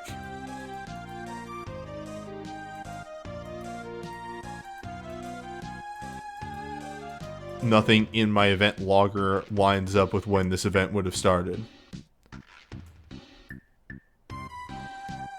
Connection didn't pitch the audio like that. That's a Twitch thing. That's like a frame droppage thing. Twitch will do that in sort of like a... that just happens. Whenever your stream stutters for a second, it goofs with the audio. Anywho. While frames are good, let's keep at it.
Once again, having the realization that I was not getting haste from anything. I am too used to that just coming from stuff unless... No. Torturous Grimoire does not give haste. I need to hardcast haste.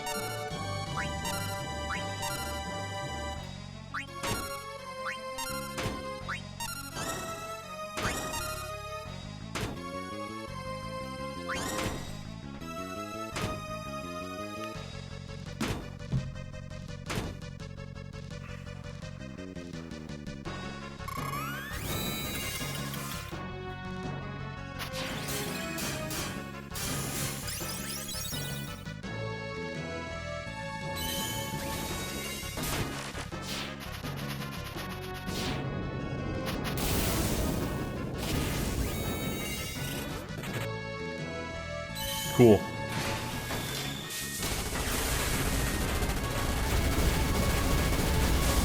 Oh, time to cast haste again.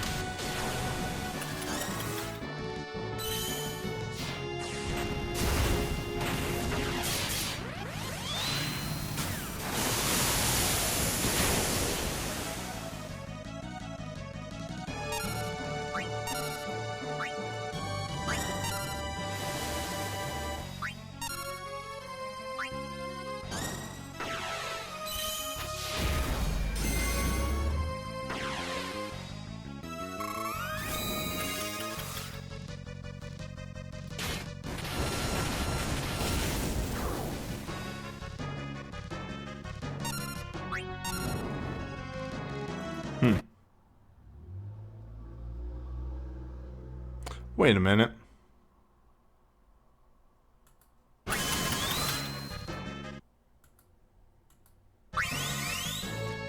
give myself last stand.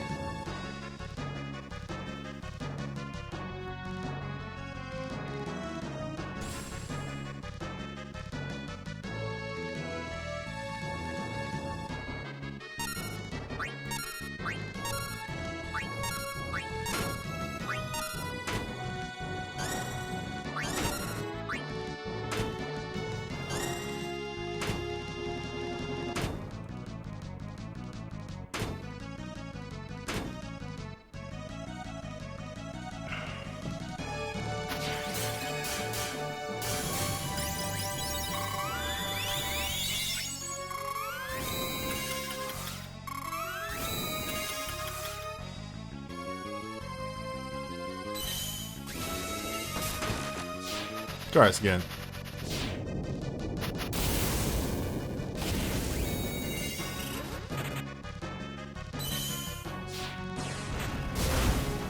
Y'all.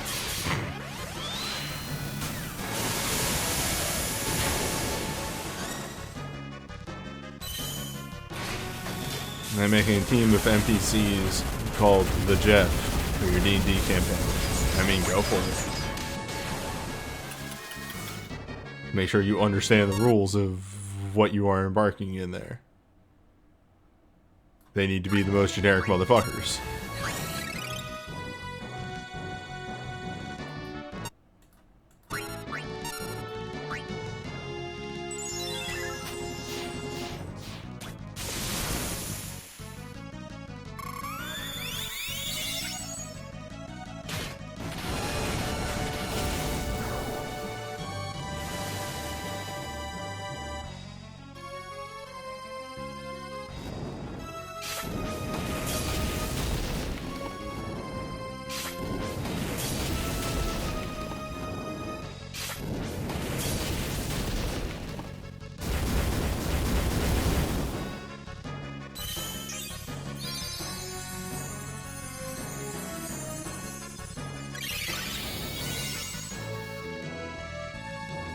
Okay, so we've done the debuffs. I'm gonna hit this, Resurrection.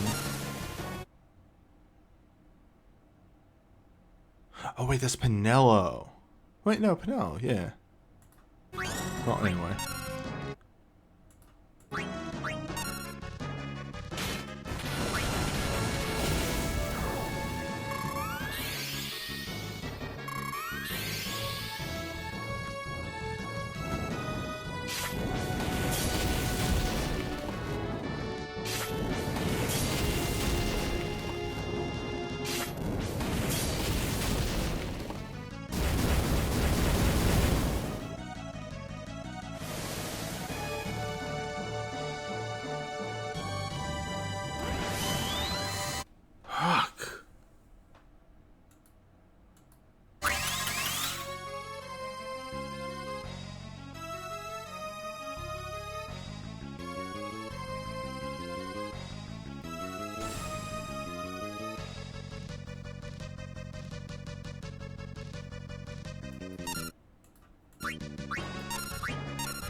I don't feel like that my strategy is wrong here.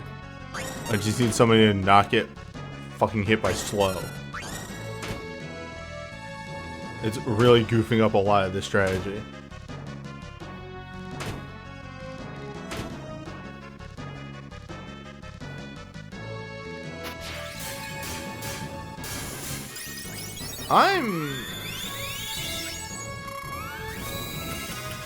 Why? These fights are hitting harder than Magicite, I feel like.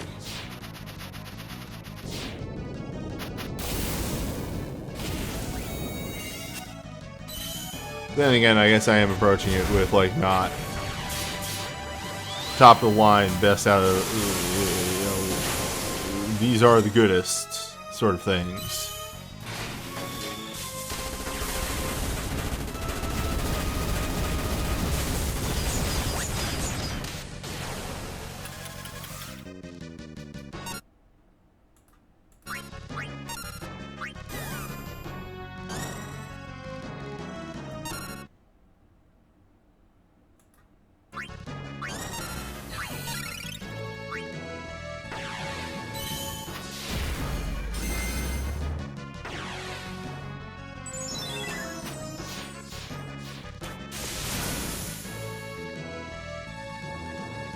get there, Dad. Deuce, Deuce, please get there. A sweet child.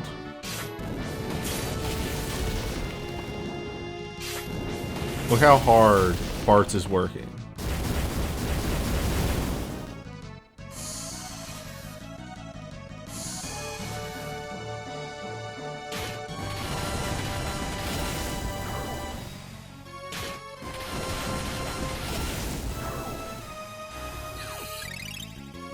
Alright, we're good.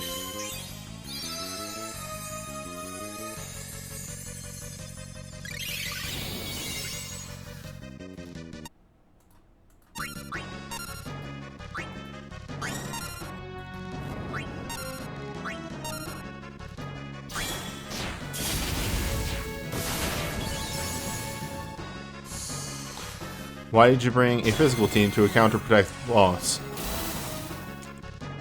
If you use magic, he counters with web.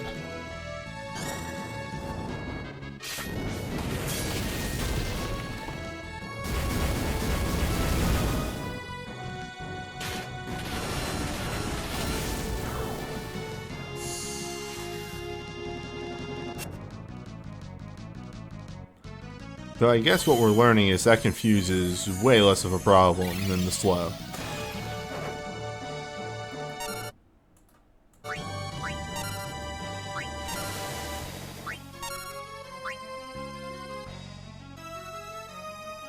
Hey, Byblos! Why you hit so hard?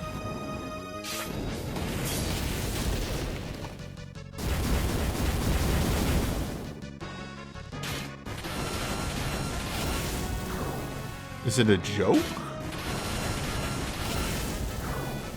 Is this funny to you?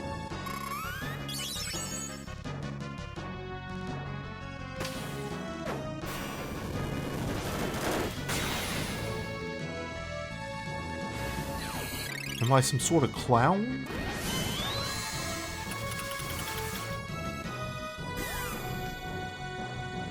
Here to amuse you?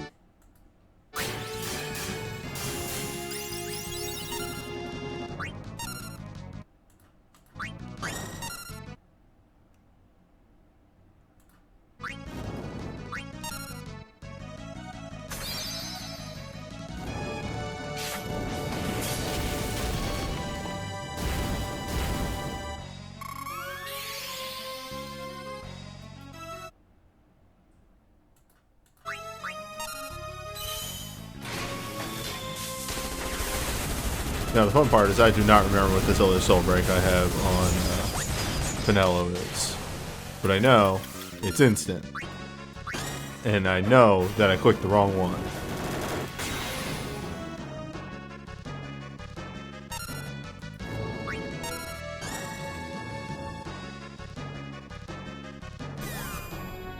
It's fine.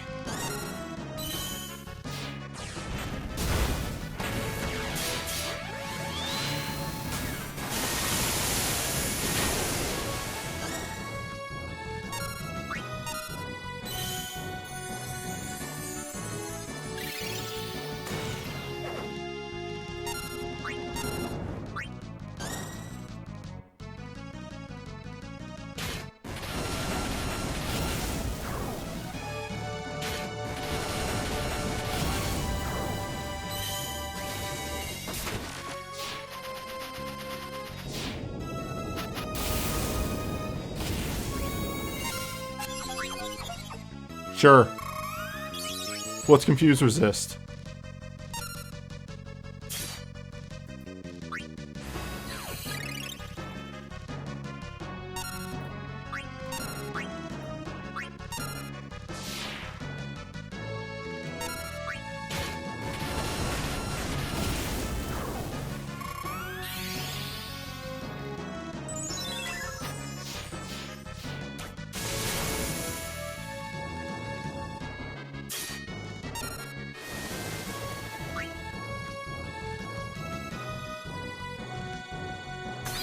Powerful.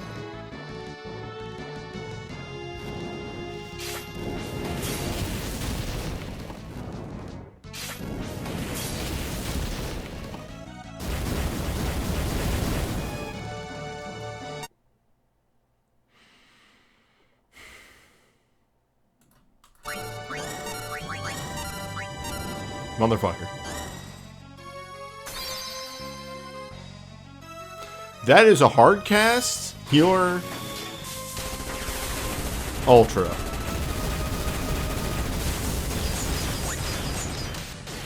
Well, you hate to see it all. You hate to see it. What the fuck is... Hold up. Hold the fucking phone.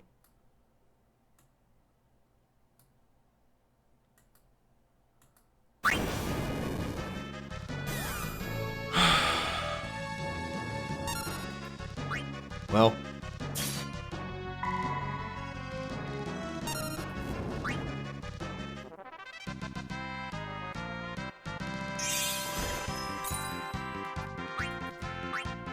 I'll master it on my own time.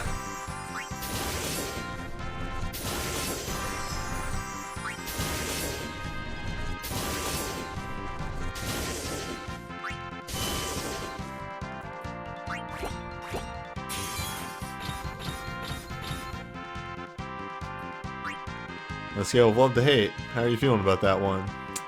You know, it's weird. I'm not a fan of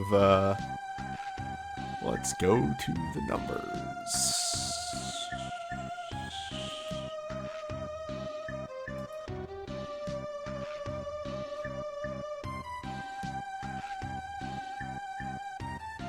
%, 123%. Yeah, alright, yeah, sure. Why the fuck not?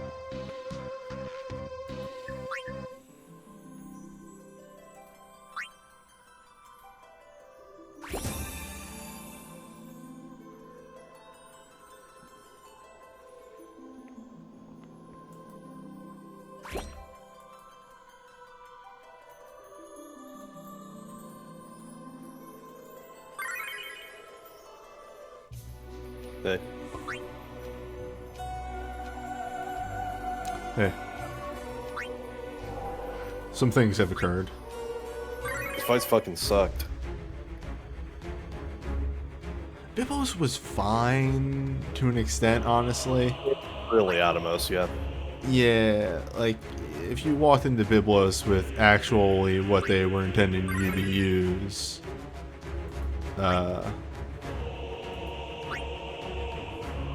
you'd be fine.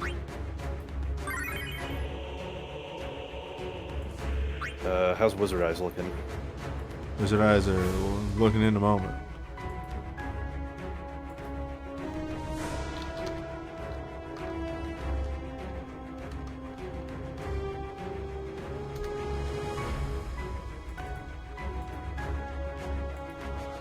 These may go down, we'll see. It's all a matter of, Yeah, looking good. No, I meant more like I might have to take this down if internet becomes choppy again. Right. Yeah. By all means. Though they do not fix the issue, they make it salvageable. I have since last week, and you know, that shows Pool of a Second Awakening. I'm good on this now, I can pull this off. I did just want to show off this team in action, though. Because it's gross. To give it a definition.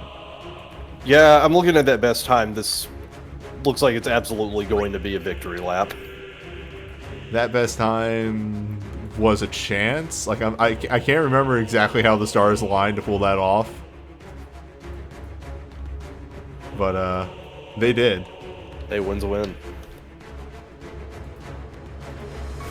I mean, the fact of the matter is, there's actually a point for me doing this. I haven't done my weeklies yet. Yeah, okay.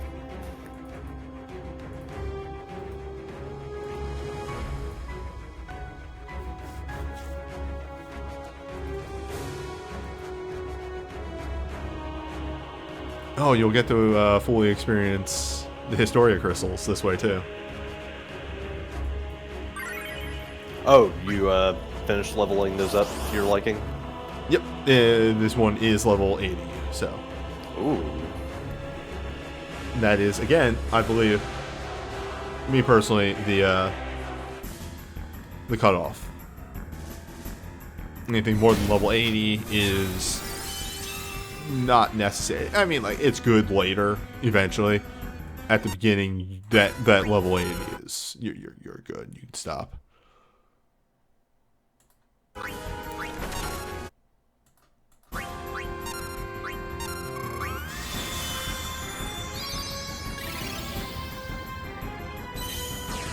So I did briefly throw around the idea of putting the Haystaga on Garnet.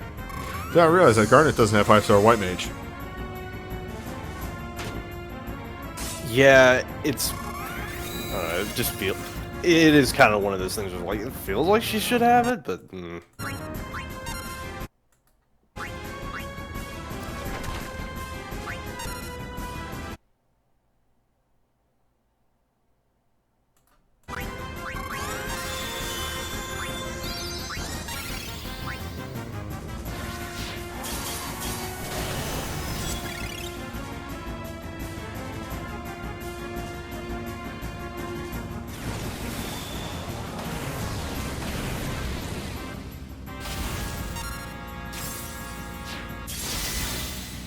So, for a while, I was getting some really fun glitches with this. And I've actually goofed up. Timing of everything should still work out for the most part.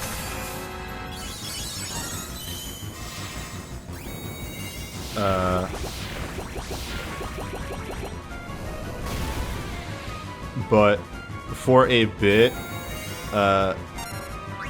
Garnet's... Sorry, I'm trying to think of who I'm supposed to heal here. It's you. Yep, you don't see it. Garnet's...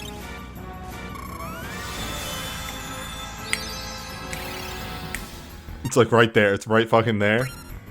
Trance was activating like the same turn, like the same millisecond as her USB was finishing casting, which caused some really fucking weird shit to happen. It was like kind of wild.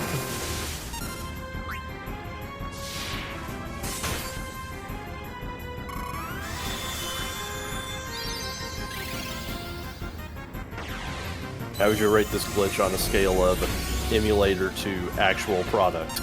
Well, considering it was on my phone. Okay, well, that settles that.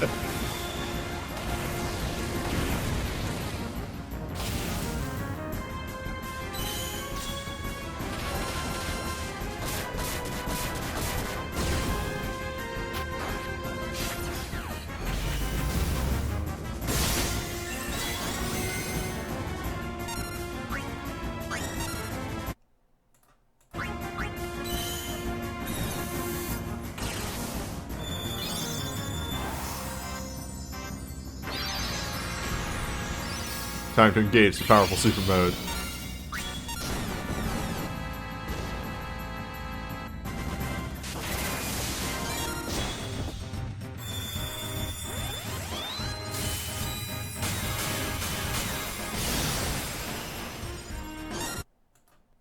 Yes, damage.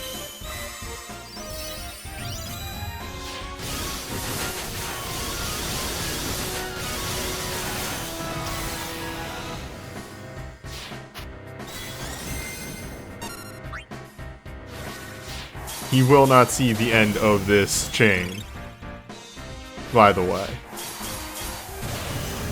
Hey, you're getting some real good looks in.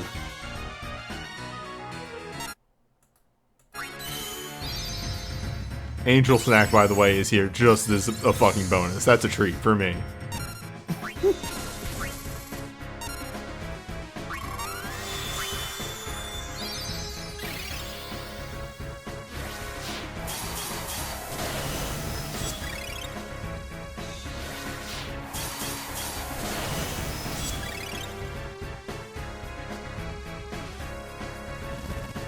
Okay. Now, I did say the whole thing about putting, you know, Haystaga on Garnet as, like, sort of a weird head-ass-ish move. And how that kind of didn't work. That is not to say I didn't come up with a different head-ass move.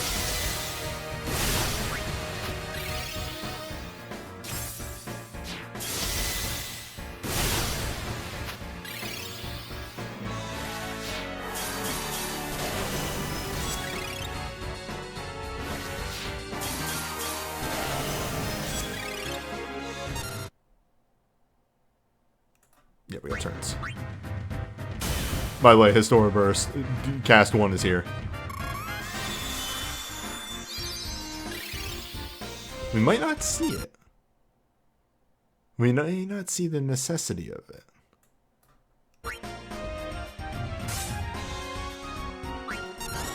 Yep, okay, there it is. Oh no, Viral Smoke. By the way, Divine Guardian's here. Hey, Staga, on Garnet. Hey, turns out, Divine Guardian, still a damn good super. Now, the other problem here, we're going to see about 2 seconds.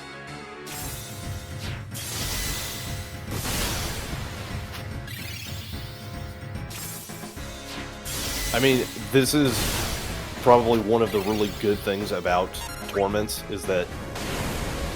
Do I die? Yes. Oh. Well... Maybe. Maybe. I could just be nice.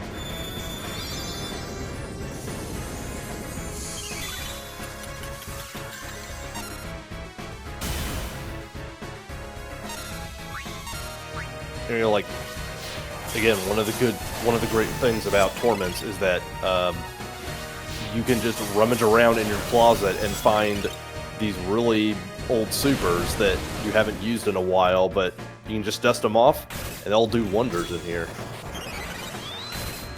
Oh, weird. My team's back to full HP. Also, Historic Burst number 2 is here.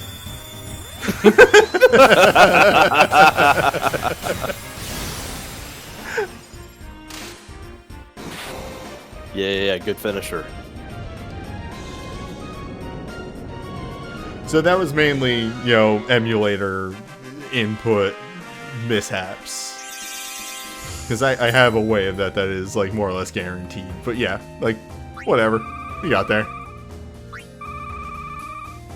Did not live to see the end of the chain. Yeah.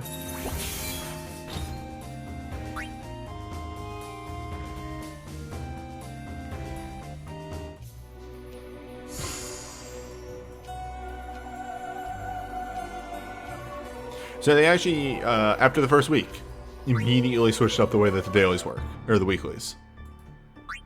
Okay. It used to be 14 weeklies of clear 7 180s, or master 7 180s, master 7 450s. They switched it to complete 4 180s, which means just get the boss 10%. Master, or complete 4 440s, master 4 180s, master 4 440s, or 450s. So in the long run, you just need to clear a 450 4 times, master it. Which is nice, that's way smoother, and also, the completion ones down here allow for people who are still up and coming to get something out of it. Also, each quest gives the same payout. So, yeah, there's that. Yeah, those rat tails are adding up. I mean, I'd say. I mean, and then, again, here is the one other thing. Yeah, Kukulaon is pretty easy, which, by the way, I'm pretty sure Tactics is the next one up. I am holding off on using my tails. I am just passively, where is it? There it is. I'm passively leveling this through dungeon runs. But yeah, this is why you, don't spend your tails past 80. All those tails. do not even get it up 3 levels. Whereas on a fresh crystal, that's what you need to get it to 50. By clearing my second week of dailies, I will probably be able to get a crystal from raw to 65. Easily. 80 is maybe pushing it, but in 2 weeks of dailies, I'll be able to get one probably up to 80, and then I'll be ready to go for the next one. So this is why get your first one that you're going to do up to 80, uncap it for that third one, because again, on that third uncap, as we can see right here, it on summon always deals 150,000 and raises everyone's elemental damage 3 levels. So on 2 casts of this, everybody's doing 60% more damage if they're doing elemental damage. And it will also, I think, hop in twice. So it's a 40% imperil on the boss to all elements. Bringing imperils to torments is way more of a necessary thing now, because you have a guaranteed 40 imperil. And then also, you know, this is alright, I guess.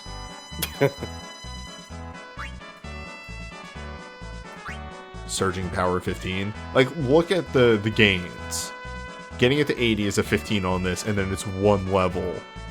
Except for, you know, this jump right here. Mooniversal. This is just something that they added, like, about a week or 2 ago. It's just, they made the Torment their own thing and handed out those crystals to everyone, which those crystals are just realm synergy materia. See, they're similar to Magicite. Magicite, yeah. Instead of your Magicite, you swap over to your crystal, and it's just a realm synergy Magicite that gives, at level 80, better bonuses than a Magicite deck. Magicite decks kind of squeeze out this until you hit level 80 and uncap it 3 times, but once you hit level 80, this becomes better. Yeah, and if you're off realm, you still get a majority of the buffs. This is the only buff you don't get, is the Echo Blessing. Also, yeah, okay, actually the damage bonus and the damage protection as well. I forgot about those. But you still get the surging bonus, these and these. 85 crystals is equivalent to a 5-star deck.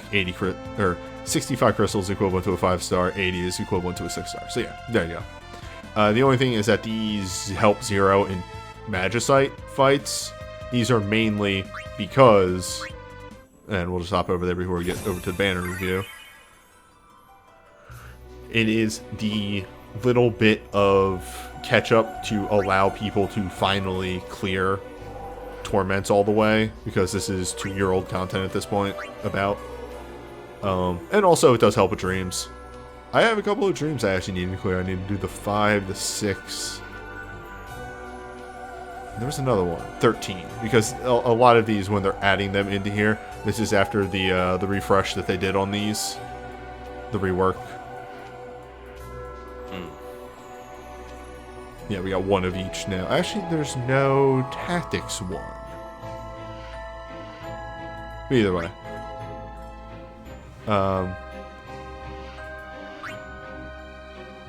And then also, they added 6-star Magicite Torment fights, which next week, when I have some free time finally at the end of a session, aside from, you know, this, because we gotta get into a banner review, and I'm just actually kind of tired. We'll probably attempt this next week. I probably won't do the Petrify thing. I will take my lumps. I don't need those tails that you get for clearing the mission. I will get my tails eventually. But, yeah, this is a biggie right here. The scary boy. Enemy uses instant KO. That's it. Just, it uses death. Dreambreaker Full Break.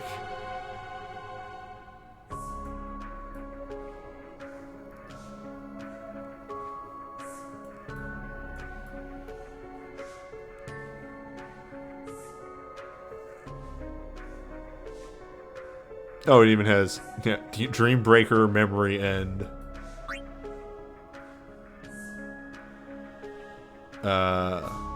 Actually, give me a hot second. I'm going to get up, go to the bathroom. We'll be right back. I gotta buy gems. Look, I do the dollar draw. I need those gems. Gotta do the draw, man.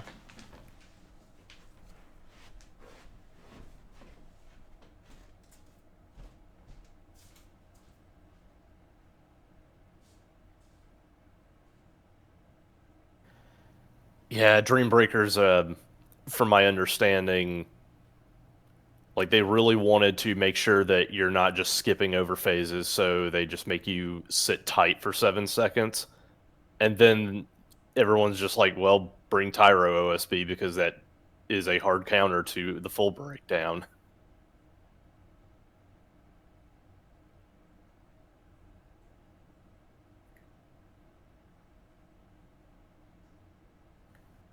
Though, I am going to ask, for Dream Breakers, they still have the whole, if you take too long, then they'll just kill you for taking too long.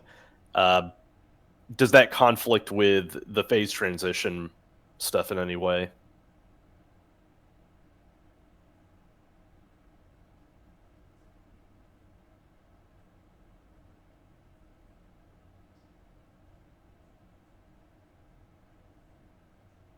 I don't know, I just feel like it would really suck if they made you sit there for 7 seconds and then it's just like, well, you took too long.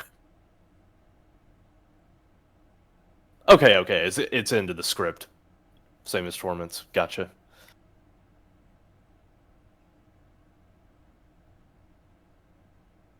Dr. Mog made it sound like it was on a timer, but then again, Dr. Mog has not been the best source of information on a lot of things, so...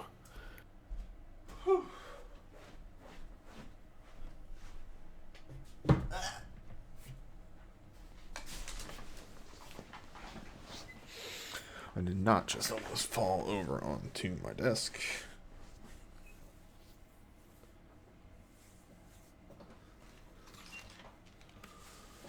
Okay, hello. Oh, okay, phases are longer now. Like, there are 3 phases instead of 5. I was just like, getting slammed with a 7-second timeout every 5 phases is just like, Yeah, that would be a bit much. But, yeah, from my understanding, the phases are a lot less short and fake. Anywho. Excuse me. You're still seeing everything fine on the side stream? Yeah, should be. Yeah, I'm seeing it. I'm staring at the draw screen. Bird. Okay. Anyway, we only got 2 banners today. Rousing wins. Hey, Bart's got the awakening. The joke continues. Bart has too much tech. 15 physical wind on elemental. Temporarily infuse user with the power of wind. Temporarily grant user awoken Zephyr mode. Increase cap rate by 1. And cause every second wind ability to cause a follow-up Enlightened Breeze, which I'm just going to assume is multi-hit. Yeah, hang on. I put in Awakening Bards and got Windmill Slam with 5 pages of text. Nice. Alright, there it is. I just need to know what a Lightning Breeze is. 4 single attacks grants buff wind 10% to the user. Alright, it is worth noting that this isn't one of those double cast ones, because, let's be honest here, Bart's having guaranteed double cast on top of everything else would be a bit much. Yeah, so they gave him instant cast on top of all of his multicast sources, which is also a bit much. Look, Bart's with an Awakening was always going to be busted. You can't get around that. Yeah.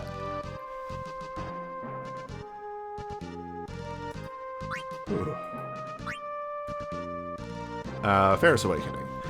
Bart's Bravery. 15 raised physical fire wind. Attacks to the target, temporarily lower its fire and wind resistance by 2. Enter Awoken Thief mode. Enter Twin Element mode and cause every third weave ability. Weave? This motherfucker just say weave? Cause every third thief ability used by the user to trigger a follow-up. Twin Anchor, which I'm gonna guess is an Imperil 1 based off the triggering ability. And Twin Elements mode is probably a Imperil or an element swap. Yeah, it's twin element for wind and fire, and also twin anchor is imperil wind and imperil fire at the same time. Dope. That's actually really good for Torment, now that I think about it. Now that, like, you don't have to build one elemental team. Yeah, this lets, you know, Bart's and the various fire people kind of do their things. It was really nice of them to provide support for multiple elements so that everyone can do their thing in Realm. Undersea Fantasia. 15. Magic water, non-elemental to one enemy, temporarily infuses the power of water, enter awoken water mode, and mimic the previous ally's actions twice. This is not instant cast, so timing takes a little bit. That's pretty much my only gripe with this awakening. Otherwise, it's just, you know, standard solid awakening damage stuff. Yep.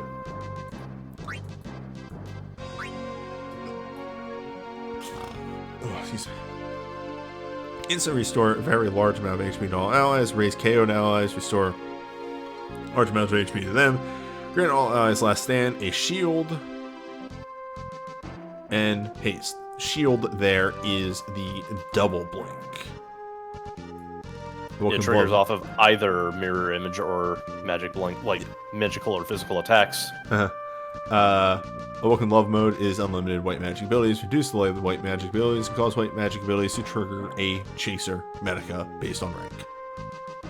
This is one of the first healer awakenings, and still pretty solid for what it does. Mm-hmm.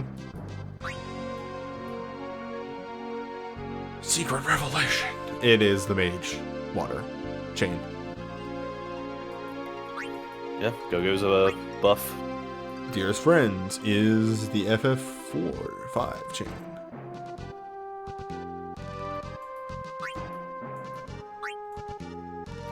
Six-star Glint. Temporarily grant the user empowered awakening water. Remove delay from the user's actions. Triggers instantly.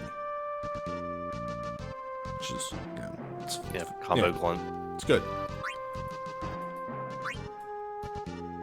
Instant to gauge for Ferris, which you can use a lot of different ways. Ferris has a lot of tech. Whether you want to use it to... is never not fantastic. Yeah, whether you want to use this for imperils, this, that, or the other thing. Yeah.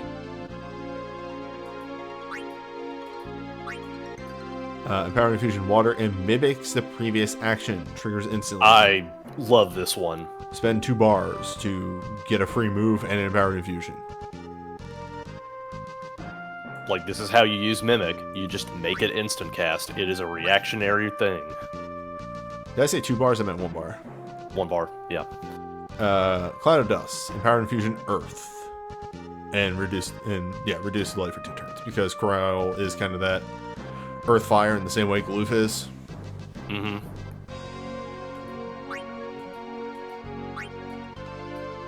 Ferris is Double Cast Thief, because I think she dives. Oh shit. She dives to boosted damage depending on number of debuffs. Yes. Sorry, I fiddle with this tray to my side here a lot on streams, and I tilted it forgetting that there was a controller on.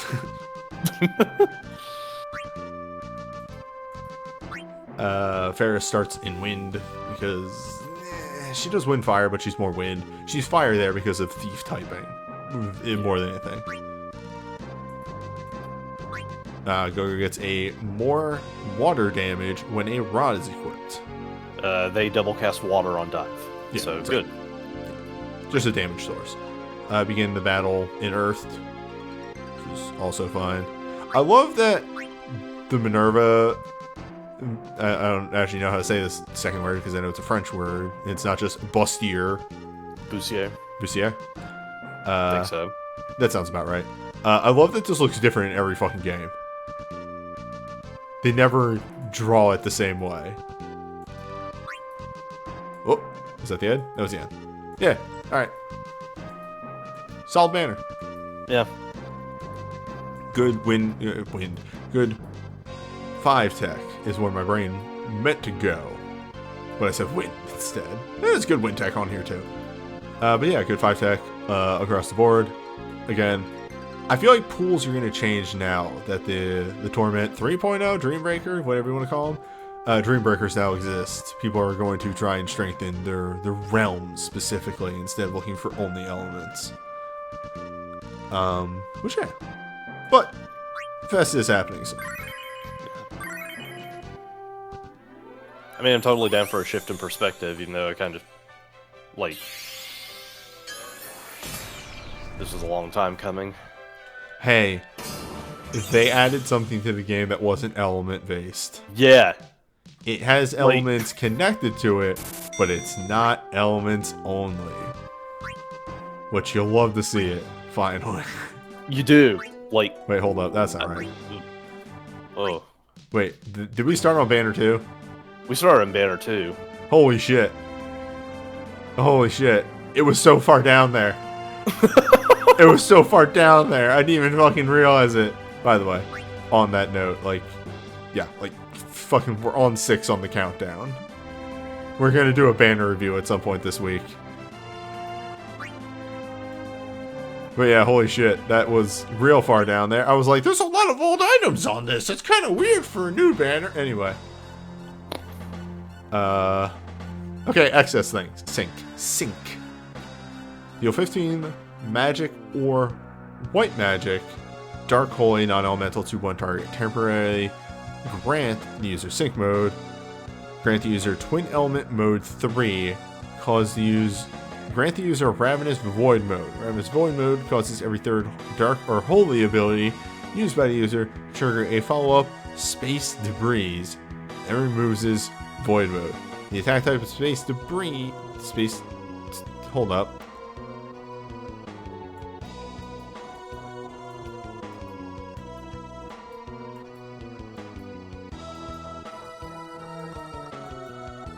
Depends on the stats of the user.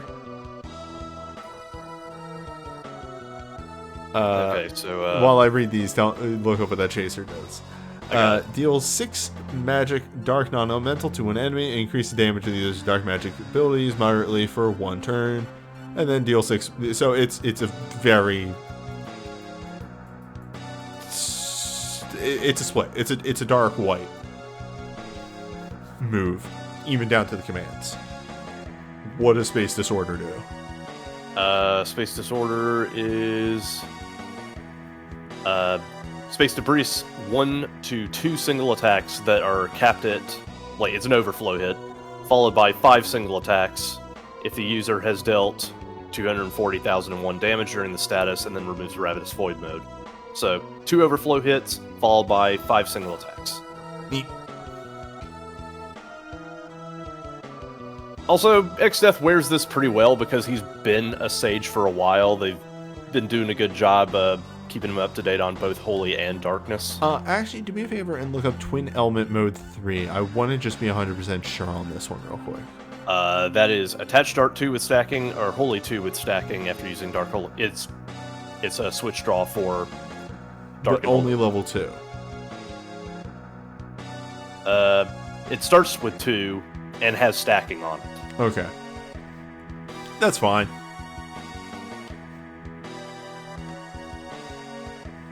That's fine.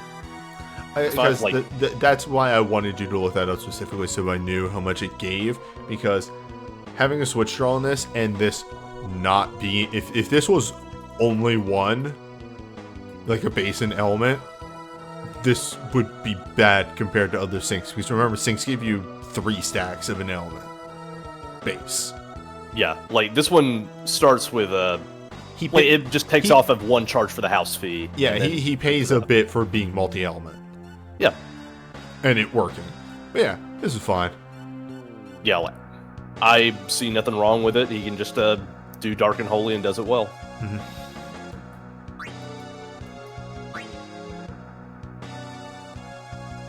Anyway, he also has an Awakening here. 15 magic or white magic Dark Holy. Non-elemental attacks to one target temporarily. Grant Awoken Darkwood mode. Grant a Twin Element mode, which is a base stacking an element. And cause the user cause Dark and Holy abilities used by the user to grant all allies a barrier that reduces damage from 1 attack moderate amount, which is 40%. Unlimited Dark and Holy. Yeah, it's a damage reduction format, but also with twin element. Oh. Ooh. Oh. Excuse me. And that's something I can get behind. Hold up. It's fucking full ass sprite of Gilgamesh. 15 physical fire, non-elemental to one target, temporarily infuse users with the power of fire, temporarily grant Awoken Fire mode, reduce delay of the user's actions, grant them major retaliate, and enter True Friends mode, causing the third ability used by the user triggering a follow-up later, and then True Friend mode. Good news, this bot respects Greg if you use that. Good. Okay, so cast later after using 3 fire abilities. 10 single attacks, grants a bar of Soul Break, also has auto crit, and removes True Friends mode from the user. How many attacks? 10. Okay. That was the only part that didn't register in my brain. It's fine. It's a Samurai Awakening. There's not really much more. They give you the retaliate so you can do big damage to Samurai moves. And the Chaser's not bad. Yeah. Bestial? Bestial. Bestial Exodus. Yeah, sure. That's a phrase. 15 summon magic fire earth non-elemental to one target. Temporarily grant the user Awoken Successor mode. Grant twin element mode and cause fire earth abilities used by the user to grant all allies a barrier that reduces damage in moderate amount. We already know this. Another one of those defensive ones for some reason for Krill. She hasn't really been defensive up to this point, but you know, whatever, sure. Okay, so it's literally just exactly the same as X-Death's Awakening, but for fire and earth. Yep. With no chaser. I think X-Death had a chaser. Nope. Nope. It's the same. Yeah, chaser was on a sink. Buster Hammer. 15 physical earth non-elemental to one target, temporarily fuse use the power of earth, enter Woken Stalwart mode, grant Last Stand to the user, grant the user negate damage barrier 100% of their max HP, and trigger the follow-up ability Do or Die when that barrier breaks. It has unlimited earth abilities. Earth abilities trigger up a follow-up Persistent Strike, which is 6 physical earth to one enemy. Alright, Do or Die just gives him instant cast and Last Stand when removed. Yeah, sure. And that looks like a instant cast as a... Yeah, it's instant cast as a status. Ooh, so that's probably like 15 seconds. Yep, sounds about right. Neat. Guy Hat is Overstrike for Cryo. 20 hits, 1 big hit. Zanmato is Overstrike for Greg. Arcane, sorry. 20 small hits, 1 big hit. 6-star Glint for X-Death. Instantly reduce the delay of the user's actions for one turn. Grant Twin Element 2. After entering Twin Element 2 using Dark or Holy abilities for the next action, grants a empowered infusion of the same element. So, one of those. Twin Element, 6-star Glints. You'll have to see him. Time to Tussle. Instantly increase the user's Soul Break gauge by 2. Because He's a chain holder. He's a chain holder. Ancestral Devotion, sorry. Instantly deal magic, fire, earth, and enter twin element mode. Deals more damage if Gloof is in the party and can break the damage cap. Let's see. It is, yeah, it's an Overflow Strike. 8.03 multiplier if Gloof is alive. 7.5 otherwise. Alright. Slight upgrade. Flavor. And also, you'll see those twin element modes. Iron Valor. Empowered Infusion Earth. Remove delay from the user's actions for 1 turn. Remember when Gloof had Fire Tech? It's a bit strained, but yes. Orbital Energy. Temporarily grant the user Empowered Infusion Holy and lower the defense and resistance of the user a small amount, raising their mind 50% though. So, you want to deal some holy damage? When you gotta go big or go home. I'm on fire. Empower Infusion Fire. Remove the life from the user's actions for 1 turn. Alright. Most foul. Deal significantly more black magic and white magic damage with a staff equipped. Nice of them to just have him do both. Yep. Like, he does have double cast darkness on dive. On the whole, there's some solid tech on this banner. It's kind of weirdly like fire X death, but also earth is here too.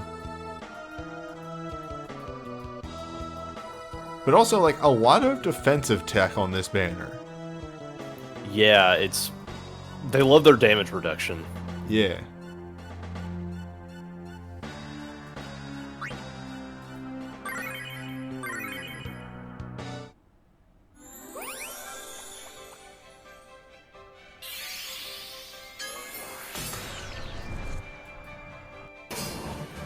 I do want to point out to people who say that I have the luck of the devil on these draws. I don't think I've gotten anything off a dollar draw for like the last month, maybe plus. I mean, that could happen. Yeah, just pointing that out. Anyway.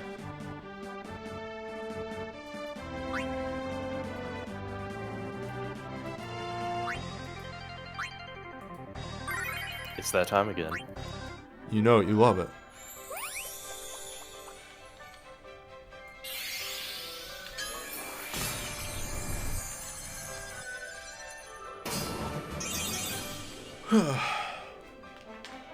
So yeah, next week I should start at a decent time, and also there shouldn't be too much to do because all the stuff for Fest won't have dropped yet. So I'm not going to do a Fest stream. So I'll probably do like the Holy Chocobo thing, and then just some miscellaneous stuff. Like I'm gonna do some fights I haven't done. I'm gonna look at Odin. What about Odin, though? You heard about this guy?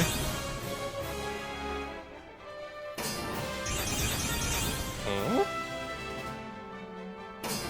What if it was the same sword, though? Hey, if it's awoke, you're in business. Good news, it's not. What if it was many dupes, though? Okay. What if I didn't actually get anything off of those?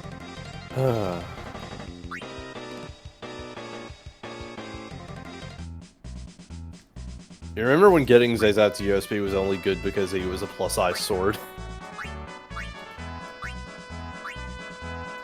Well, I have a very large plus-size sword now.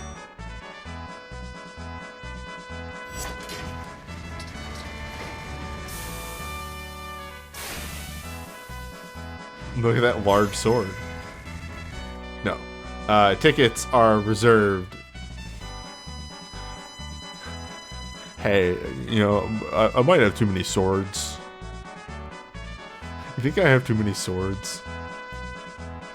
Tickets are solely reserved for now when Dream Breakers come out. I will slam into Dream Breakers.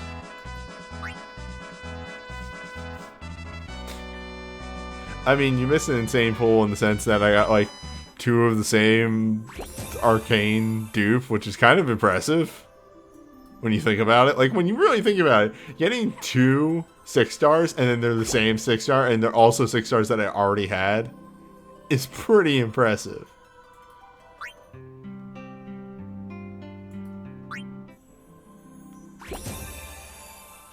What's a Dreambreaker?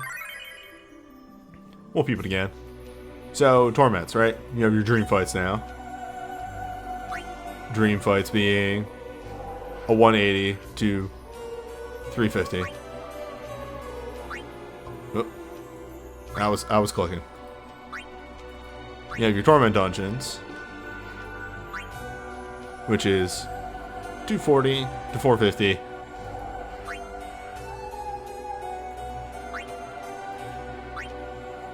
And then Dreambreaker, which is your new question mark whale difficulty.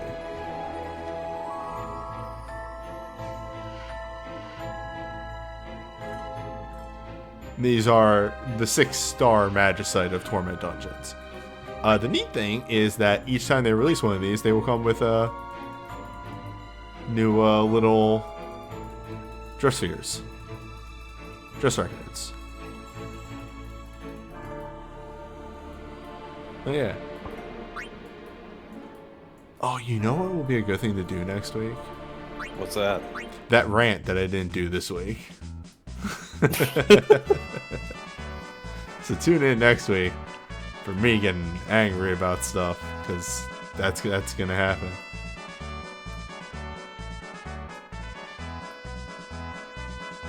Wardrobe records. Sorry, that's what they're fucking called. Man, there's a lot of them now. You don't really think about it because I don't switch them too often. But man.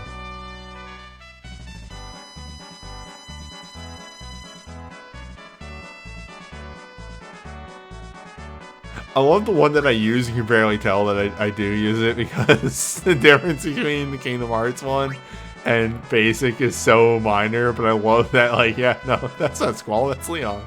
Oh, you can see right there. There's that one and Adult Radio. Those are the only two. Oh, no, wait, sorry, I also use, Holy Dragoon Cane, yeah. Yeah, Holy Dragoon Cane. What is Cecil's? Oh, right, you can be Dissidia. Dissidia, and then...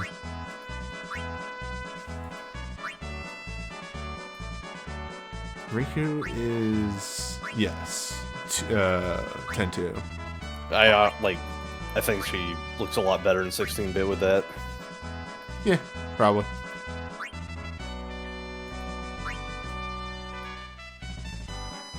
Well, the problem with not using shirtless Sephiroth is I don't use Sephiroth. My Sephiroth is hot garbage. Actually, no, I have a USB for Sephiroth now.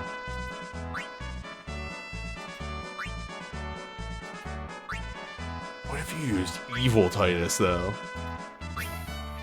Hey, oh wait, actually I forgot. The other one that I use that you can barely fucking tell the difference.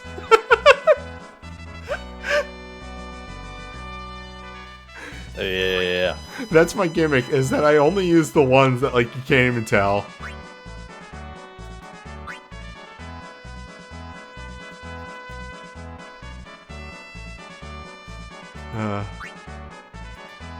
What does Cloud have?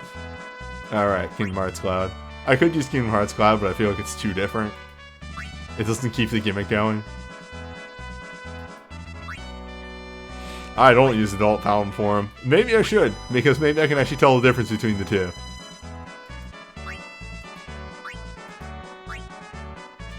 That's a problem every time a 4 event comes around, is me going, which one was the white mage? And then putting them in, I'm like, that wasn't that one. Shit. Anyhow. That'll be a first stream. I apologize again for the hiccup in the middle, but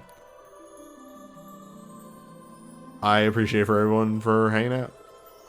It was fun having to, like, John Madden color commentate the fight to the fullest extent to explain what was happening. Yeah.